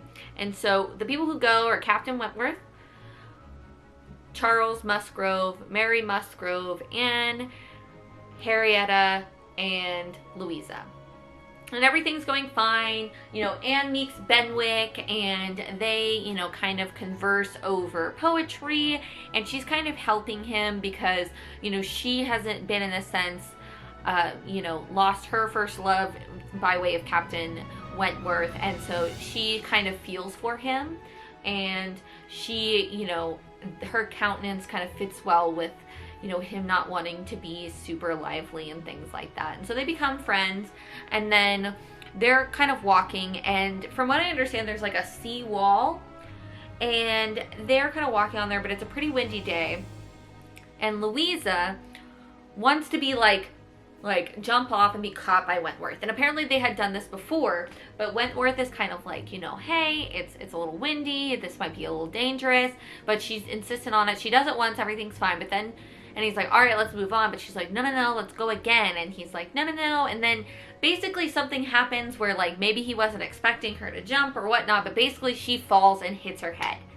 and she's like concussed, and things are going on. She has like a contusion, we later find out. And so essentially Louisa has to stay at the Harvilles because she can't be moved. And at this point, Anne really takes charge. You see Anne's level-headedness and her ability to kind of dictate things and help everything move along. And that seems to shift things a little bit here. And I guess reset Wentworth's thinking of, you know, necessarily the values of not being amenable to listening to other people's opinions. Because I feel like, you know, it's a two-sided coin, right? Like, you don't want to be too hard-headed that you never listen to other people and you never take in other people's opinions and grow as a person, but at the same time, you don't want to be too persuadable that you never are staunch in your opinions and never can find your own voice. So, you know, it's kind of balancing that act. And I think for Wentworth, it kind of pushes him back more towards a happy medium. And so they're all kind of rotating throughout going there. And then we come back to where we currently are in the book. So Anne has left. She's supposed to join Lady Russell. And she is basically, you know, Wentworth is kind of going back and forth, and she's kind of missing the action that she was having. She's kind of missing the light that she was having. So we're told, you know, that she's starting to look more lively. You know, maybe the purpose is coming back to her life. You know what I'm saying? Like, her physical countenance is getting better. She seems more like herself again. I think this move actually was better for her because she really did have a purpose. And I think because she was living with her other family who didn't really care for her or value her, she felt valued again by the Musgroves and everybody there. And I think it helped her gain herself back. And she's kind of missing it. And that's where we're at. Just some other side notes. So Sir Williams Walter Elliot, the heir apparent, pops up randomly in Lyme. So he is a widower, and he looks at Anne and is like, that girl's looking fine. And so, come to find out, they run into each other twice, and then they realize that that is their cousin. But Anne doesn't want to mention that he was kind of looking at her because, as I mentioned, he has really been set out for Elizabeth. That's who they always thought that he was to marry. So I'm sure there will be some drama coming up there. But that's where we're at. Hello. It is the next day. We have finished Persuasion. So let's quickly wrap up Persuasion here. So I think last we left off, we were talking that Anne had gone to Bath and was with her family. And we really, I will say, like, because Persuasion is so much shorter than Pride and Prejudice and Emma and Mansfield Park and Sense and Sensibility, we kind of rapidly go through a lot of the storyline, and I'm glad that I left Persuasion and Northanger Abbey for the end because I'm definitely feeling a little bit of burnout. So Anne goes to Bath, and we remain in Bath for the rest of the story. Everyone kind of coalesces back in Bath. We get, for this whole second act, we get Mr. Elliot. He's in Bath, and he's been paying his He's been rekindling his relationship with the Elliot family, with Anne's dad and sister, Elizabeth.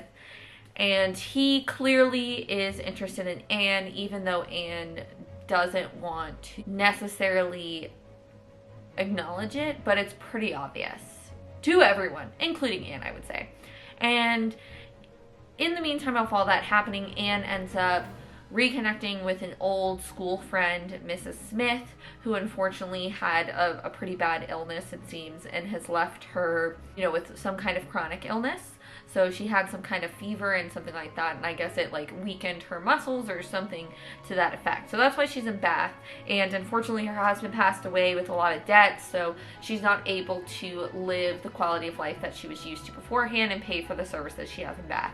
So Anne's visiting her back and forth, and then the Crofts come to Bath because Admiral Croft has gout. And with that, we kind of get the idea that perhaps Captain Wentworth will come back. And clearly at this point, Anne has pretty much acknowledged that Captain Wentworth is the only man for her. If she were to be asked for her hand in marriage by Mr. Elliot, she would be no thank you so much, but no thank you. And really where we go with this is it's just kind of everybody going back and forth and kind of intermingling in Bath. And then I would say the most crucial scene that we get to is when Captain Wentworth comes into town, comes into Bath. And clearly Anne can see a change in his approach to her. He doesn't seem as cold. He doesn't seem to be as angry with her as he was when they were at Uppercross. And so Anne gets a little fire under her butt and decides to go to this concert with all of these people who she really doesn't enjoy being around her family. She enjoys being around the Uppercross families and the Crofts far more than she does her family or these extended cousins that they meet in Bath. And she goes to the concert, and her and Captain Wentworth have a little chat, and she's really getting the vibe that perhaps he's still into her. After all this time, I'm still into you. And so she's trying to maneuver her situation so they can continue having a conversation. But Mr. Elliot is kind of putting a wrench in these plans. And so Captain Wentworth goes off, but she's kind of getting the feeling that he might be jealous of Mr. Elliot. And then in the meantime, Mr. Elliot mentions to Anne that he has heard about her far before them meeting and has heard about her good nature and had been wanting to meet her for some time. And Anne is interested and is trying to figure out what that is. And we find out that it was actually Mrs. Smith, who was good friends with Mr. Elliot for a long time, even before he was married to his late wife.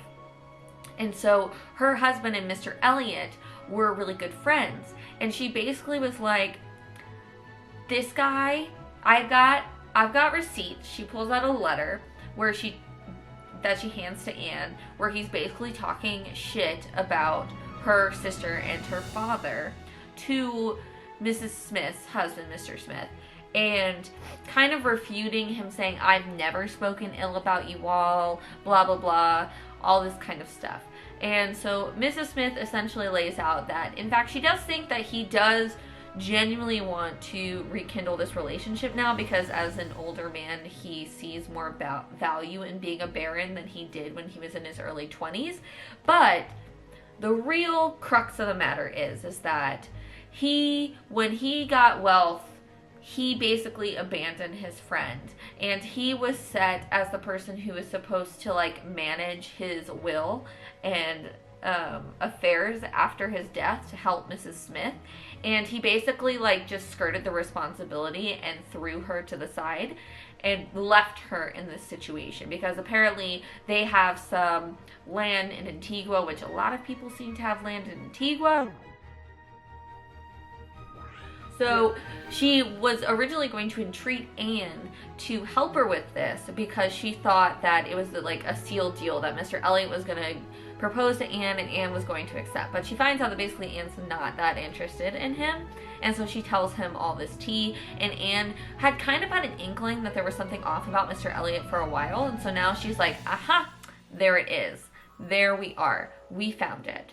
So at that point, she's pretty much like, I don't want anything to do with this man, and I really just want to be with Captain Wentworth.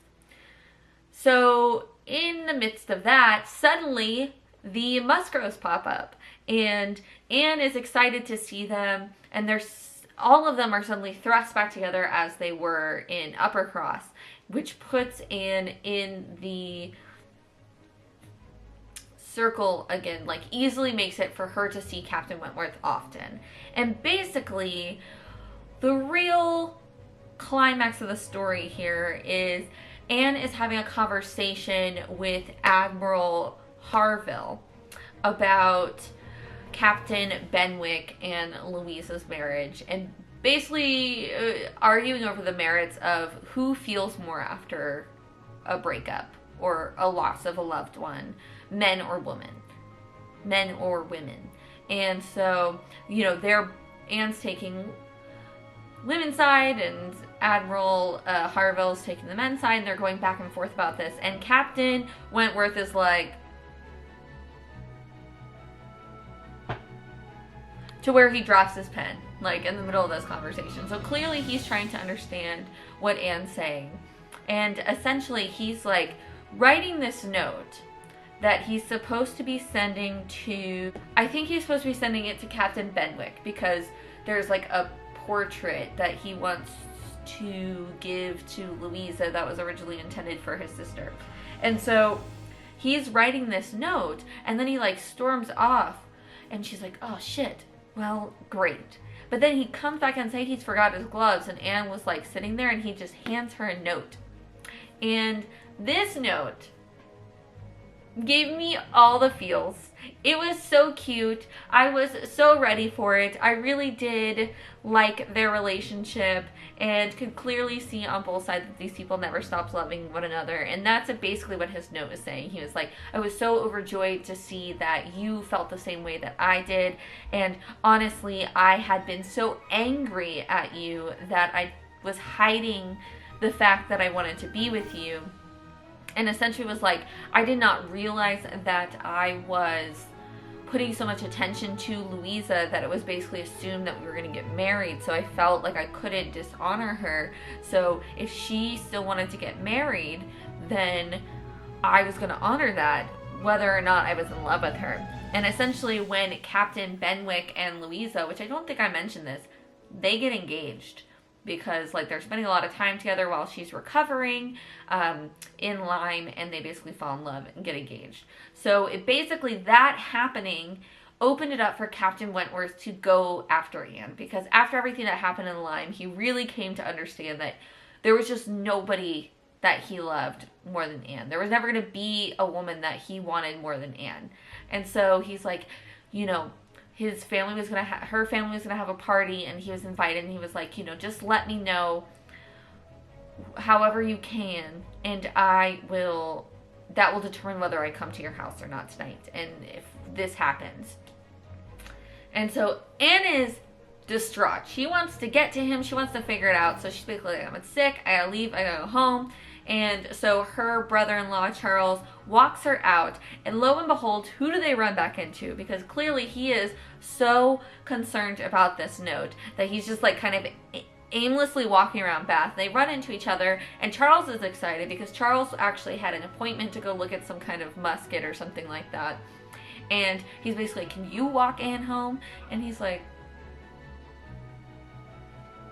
so they end up having this full conversation and really coming to terms with each other and getting everything out in the open and all of the misunderstandings.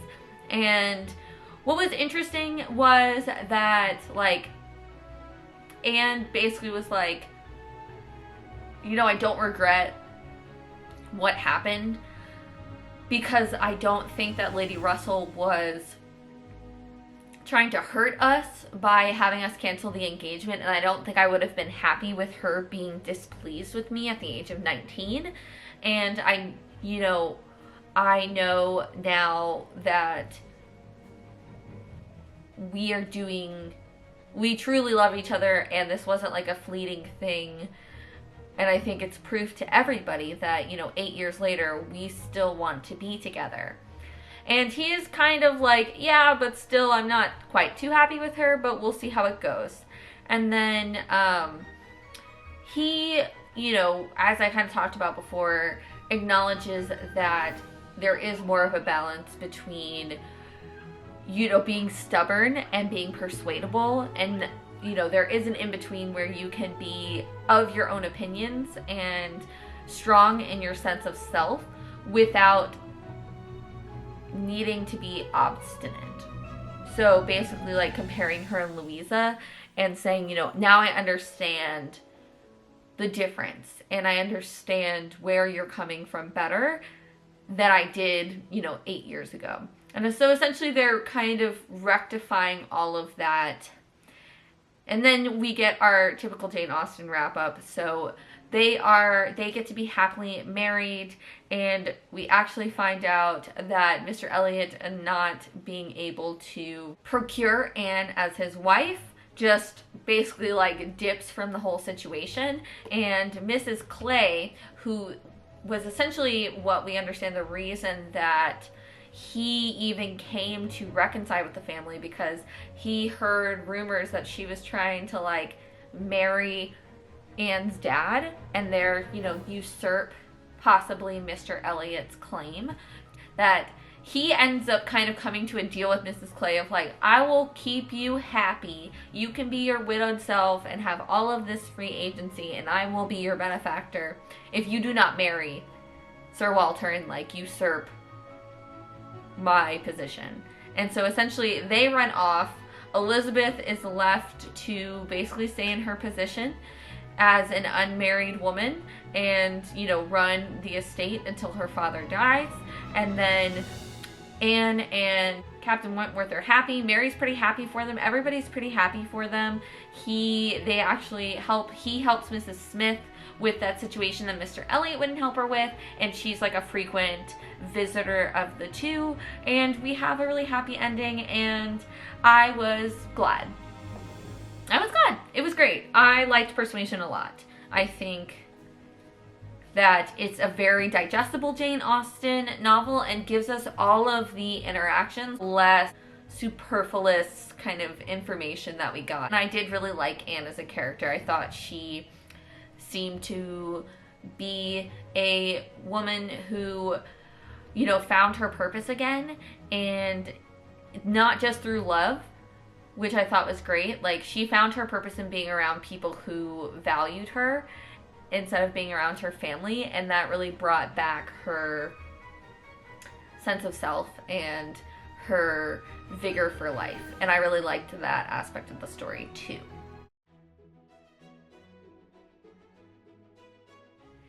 Hello! Hello. Happy Thursday. It is, happy Leap Day. That's right, it is Leap Day today. I'm trying to set you up here. Woo! Okay, nope, you're still lopsided. Oh my gosh, all right. But yes, so we finished Northanger Abbey. We did it! We did it. Hooray!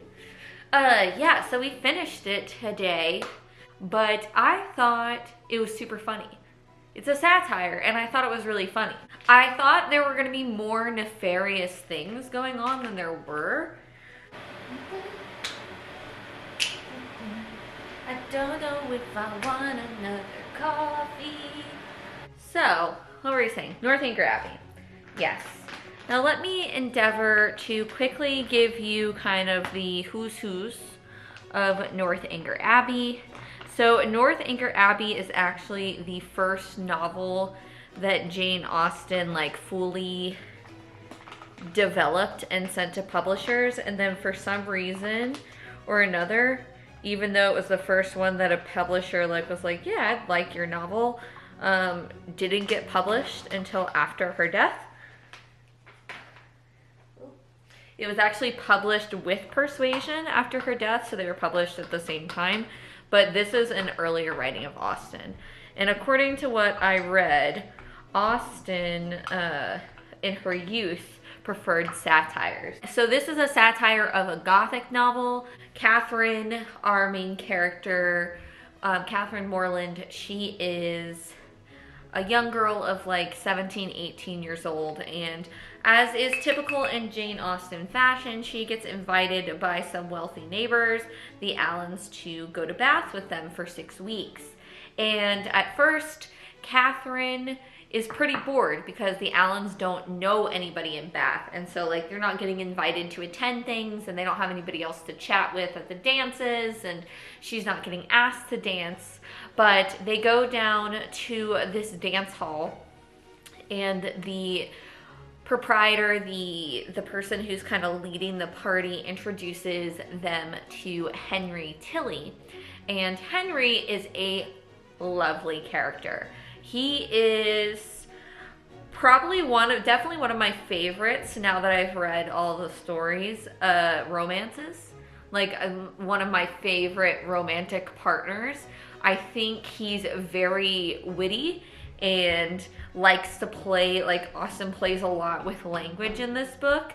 And he's just, he's got an interesting character. He's very funny, which I think was great for the setting of this story and the style of the story. Like, he is just a very funny character, and every time that they had a conversation, it really played off well because Catherine is a very sincere, upfront, young, naive character, which I guess is what people don't like about her. But I mean, she just feels like a 17-year-old girl who's grown up in a family in a small countryside, who didn't really care much for books and things like that until a very late age, and didn't really care much about doing anything like a genteel woman should do up until she was like 15.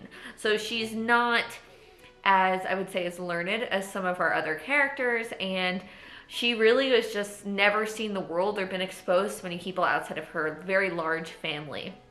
So I feel like she did a very interesting thing playing off of like Catherine's naivete with Henry's very distinct understanding of society, and just him kind of toying with her, but like in a, what I found to not be like a mean way. Like, he seemed to genuinely just find her lack of knowledge of society to be rather cute.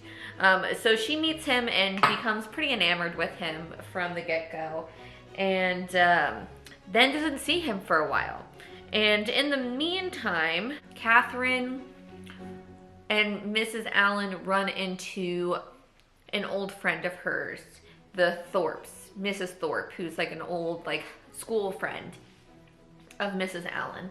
And she has 3 daughters who are there with her in Bath. And Catherine becomes very close friends with the eldest daughter, Isabella.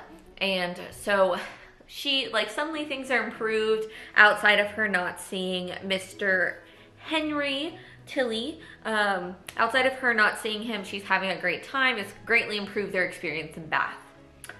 In the interim, her brother, she finds out that her brother actually stayed a little bit with the Thorpes because their eldest brother John, or the eldest son John, was going to Oxford with him, so they were school friends. And so he came to the house, he met all of them. They're like, oh my gosh, we should have realized that you were of the same Morlands. And so they end up coming down to Bath to visit too. So she sees her brother James, and she's very excited to see him. And then John's there. And basically, from what we really gather here is like James and Isabella are into each other. And so they're trying to like force Catherine and John to like couple up so they can do things together, essentially. But John has more of a predilection, more of an interest in Catherine than she does in him. She is very much into Henry. And I mean, I can't blame her. John is a bit whiny and like has a lot of self-importance and just talks about random nonsense and isn't funny. So I can't blame her on this one at all. And in this time, the Tillys come back. So we heard from Henry before that he has a younger sister. He talks about it with Mrs. Allen and Catherine. And so he comes back with both his sister and his father, General Tilly. And so Catherine is trying to get to know Eleanor better, who's Henry's sister, and is trying to get more time with Henry, but seems to be like blocked in a lot of ways.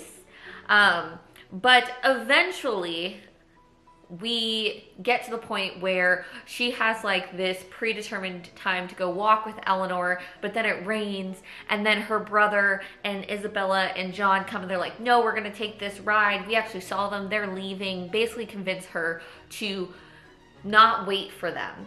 And it turns out that go and visit her like right after she left, and she saw them as they were walking by, as they were driving by them in carts, and just felt very distressed. So all of this is going on. She ends up endearing herself more to the Tillys family. And actually, the father seems very interested in Catherine, which I will give you what I thought was going on for a while. Maybe it's because I read Persuasion right before I read this, so I just had this idea in my mind. But he's paying a lot of attention to her, and essentially she's invited to go to their home, which is Northanger Abbey. And so that brings us to volume 2. And I would say that's where we get like the Gothic satire that they talk of. So Catherine reads a lot of these Gothic novels that were very popular at the time, and she is so excited, which I could relate to, you know, like you're so excited to go see places you've read about in books, just like people go to Jane Austen places, people go to Bath, people, you know, like you're excited to go to Sherwood Forest and like things like that. So she's very excited to be in one of these places of like where her favorite novels are. And Henry, again, being very playful with her and, you know, kind of poking fun at her and her naivete, kind of sets up this story in her head of what it will be like for her to stay in this abbey, and basically trying to get her a little creeped out and stuff to go stay at their house. And so at this point, you know, she starts spending more time at Northanger Abbey. The dad is being very weird in my opinion. So I had thought for like the majority of the time that he was planning on marrying Catherine, because I think, like I said, because of Persuasion, I think I was thinking that. He's just like doting on her, but you can tell that he makes everybody very uncomfortable. Eleanor and Henry always seem to be a lot more reserved, and none of them can like breathe when he's around.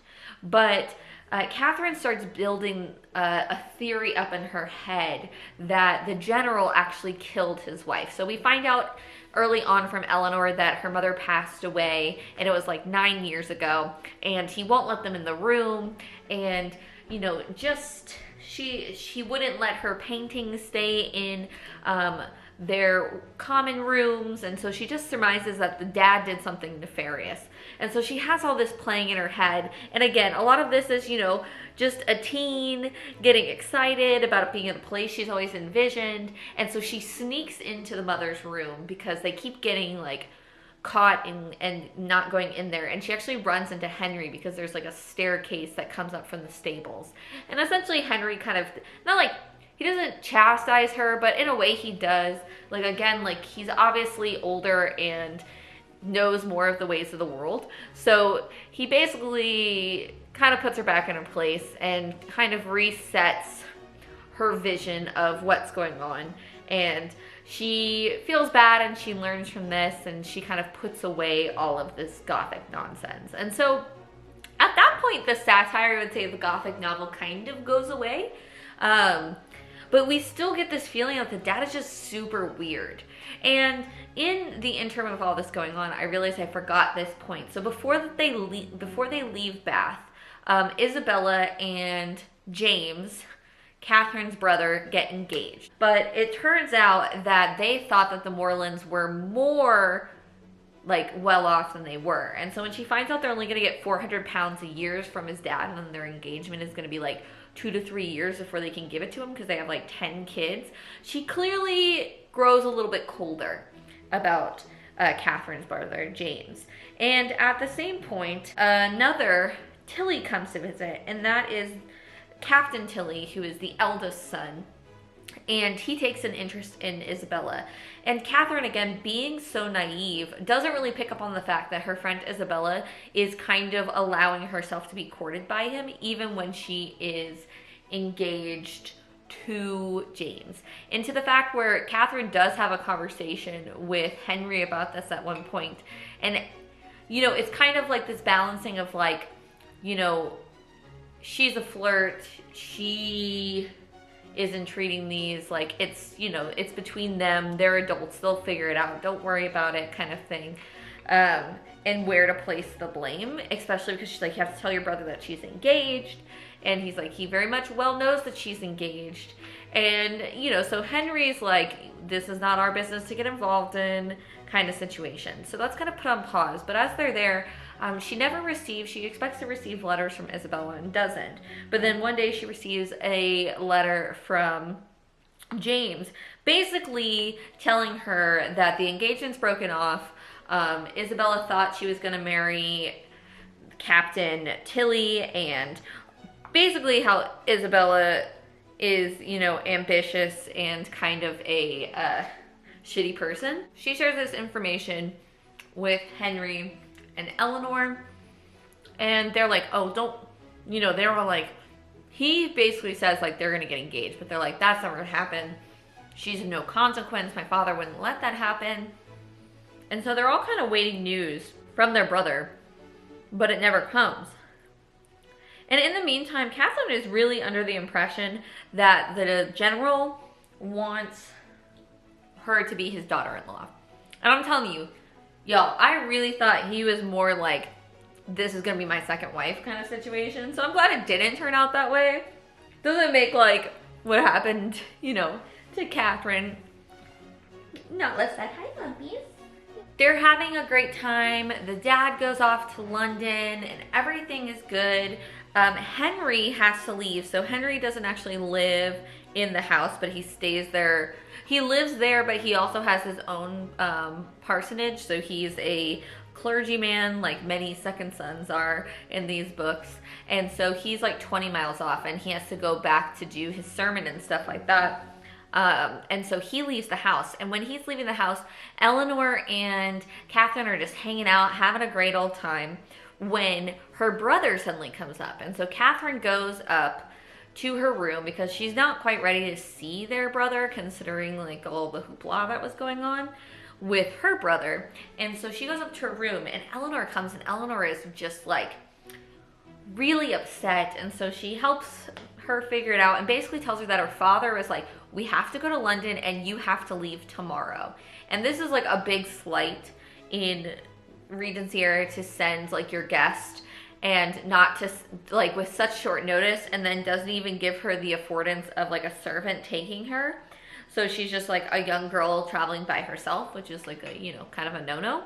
She makes it safely, thankfully, and recollects everything to her parents and the Allens who are there. And it's just very distraught because she didn't get to say goodbye to Henry. She doesn't understand what happened. She doesn't know why the general suddenly changed his tune towards her. And she's in a bit of a malaise for like the next like 3 days. You know, Eleanor feels really bad about it, and at first she was mad at Eleanor, but she decides to write the letter that she promised her. And then she basically is surprised. Henry comes, once he comes back to the house, finds out, and we basically learn that Henry and his dad had words, and essentially the way that Jane Austen put it was like, Henry didn't at first like her, but she seemed to really like him, and I think he liked indulging her a little bit, and then like basically like he liked poking fun at her naivete, and then like really grew attached to her, you know, straightforwardness, her honesty, her nice outlook on the world. He fell in love with her, essentially. And basically his dad had encouraged it too, because he thought that they had more wealth than they did, because it turns out that John Thorpe had talked to him, and at first he was talking so highly of them because, you know, he wanted Catherine to be his wife and he thought that James was going to be his brother-in-law. So he was basically talking super, you know, super highly of them. But then when everything happened with James and Isabella, and Catherine basically was like, yeah, I'm not into it, he ran into the father in London and told them the exact opposite. And so the dad, who was a money-hungry jerk, as he seemed to actually be, actually was like, get her out. Get her out. And so Henry and him had words, and he basically told his dad, well, screw you. That was so messed up. I'm going right now and I'm going to go ask for our hand in marriage. And so that's essentially where we get to. And the parents consent to it. However, they're like, we aren't going to do this if your dad is going to be this way.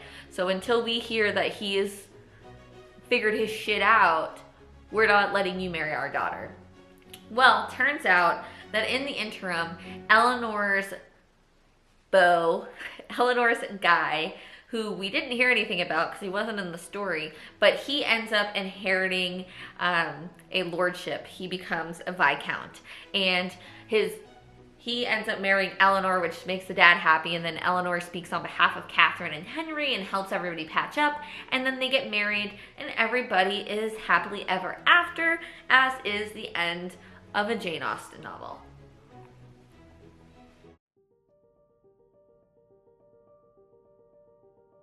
I'd be remiss not to include this in the Jane Austen reading vlog. So I did read this like while I was sick, so technically I read this in March, but hey, I imposed a time frame on myself that was unnecessary. No one asked me to do that.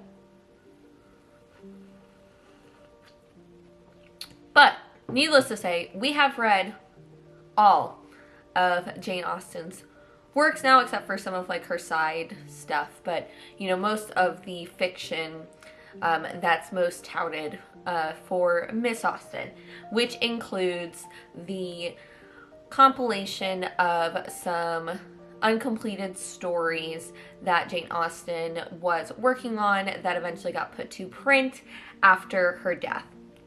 And that includes, so this is actually the physical copy that I picked up from the library. I did have an audiobook, which is how I read Lady Susan, but this has Sanditon, which includes 11 chapters of the book Sanditon that she had begun writing before she became too sick to complete it. It also includes, as I mentioned, Lady Susan, which is a story that's in letter format, and then also The Watsons, which is another story which was like just a couple chapters. And I don't know if it was supposed to be a short story opposed to a full novel, The Watsons, but it is another kind of Jane Austen, I would say, you know, saga where we have a lot of Regency characters and they are meeting one another and interacting, and love and mischief ensues. So I did complete this. I finished reading Sanditon and the Watsons, which rounded it out. As I mentioned, I did listen to Lady Susan on audiobook, which was super, super fun because Lady Susan is in letter format. And I'll have to say, of the three included in this edition, Lady Susan was my favorite.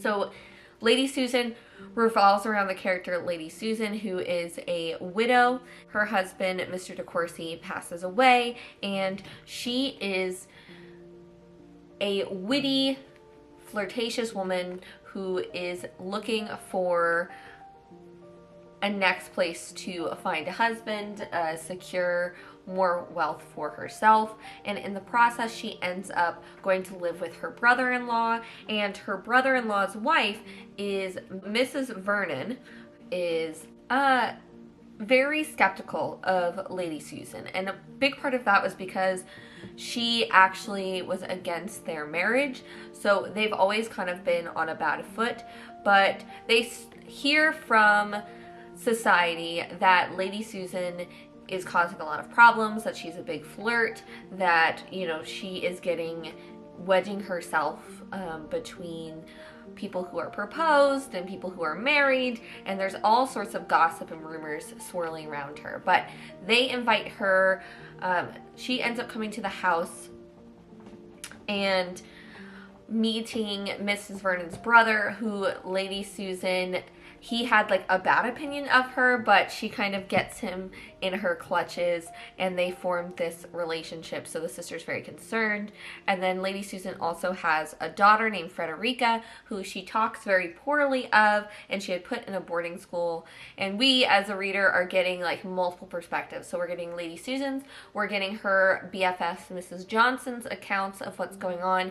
We're getting a little bit of Mrs. Vernon's perspective, and then we're also getting her brother's perspective as well. And her brother's name is, it's been a little while since I read this book, so now I'm trying to remember his name. Lady de Courcy, Sir Reginald.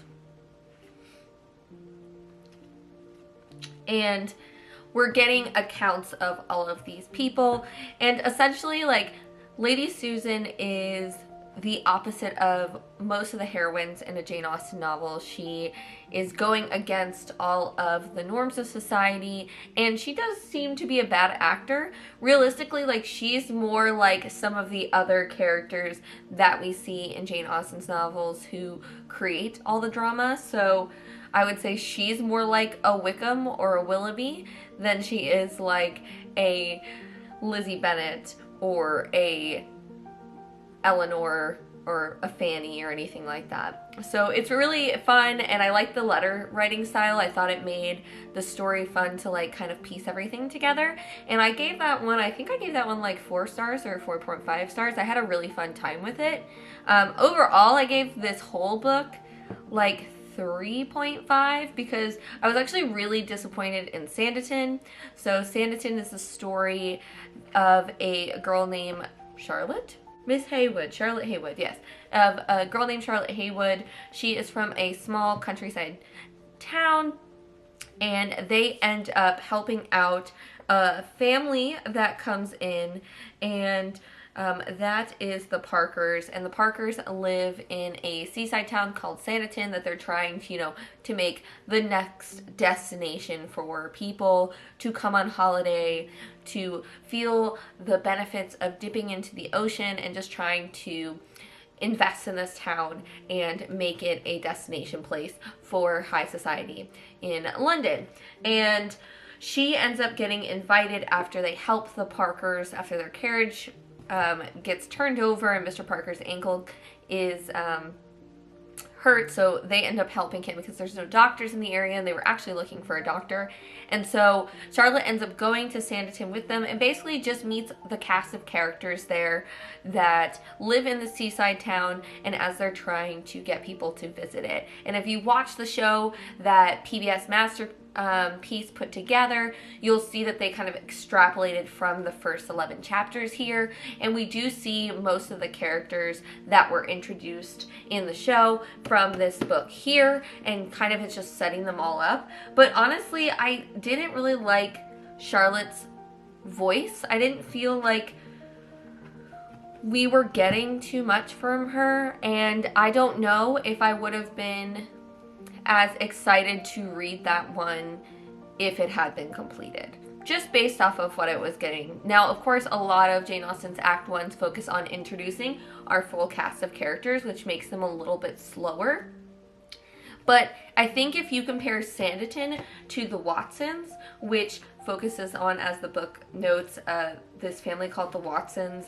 They're a large family, and they are, I would say, kind of more like the Bennets, where they are a genteel family, but they don't have that much wealth. And Mr. Watson is actually sick, but we focus on Emma Watson.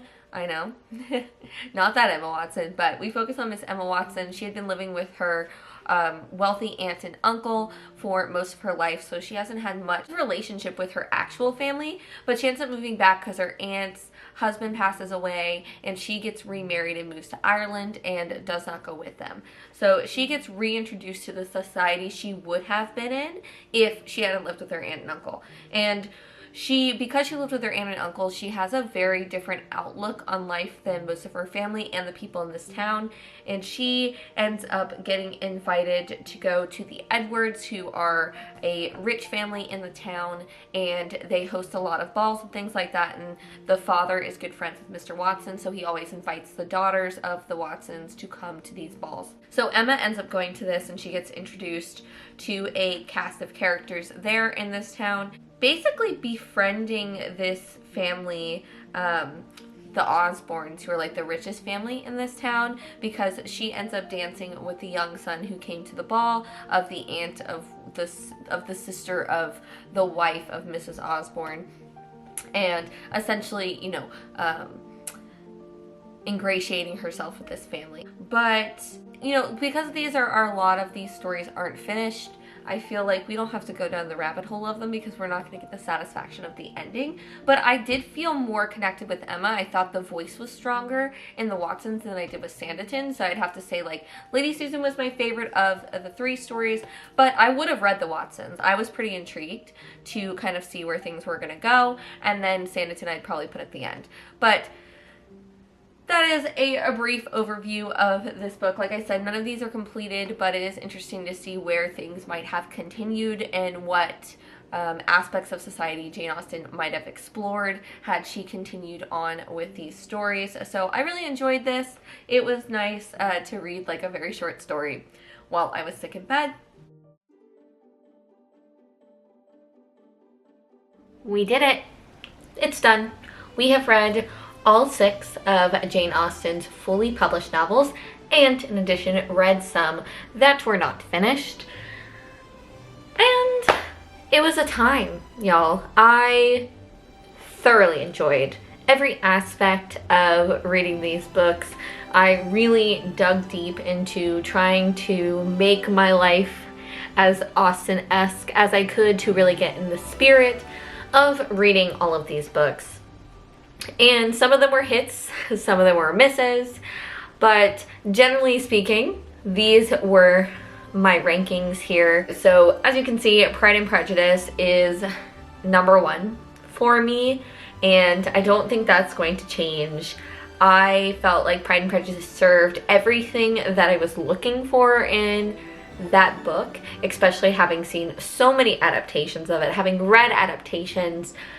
I just think it's a solid story. Like, there's a reason that Pride and Prejudice has over 25 TV and film adaptations of it when we're not even talking about books. Like, it is just a tried and true story that really, you know, lives up to the test of time.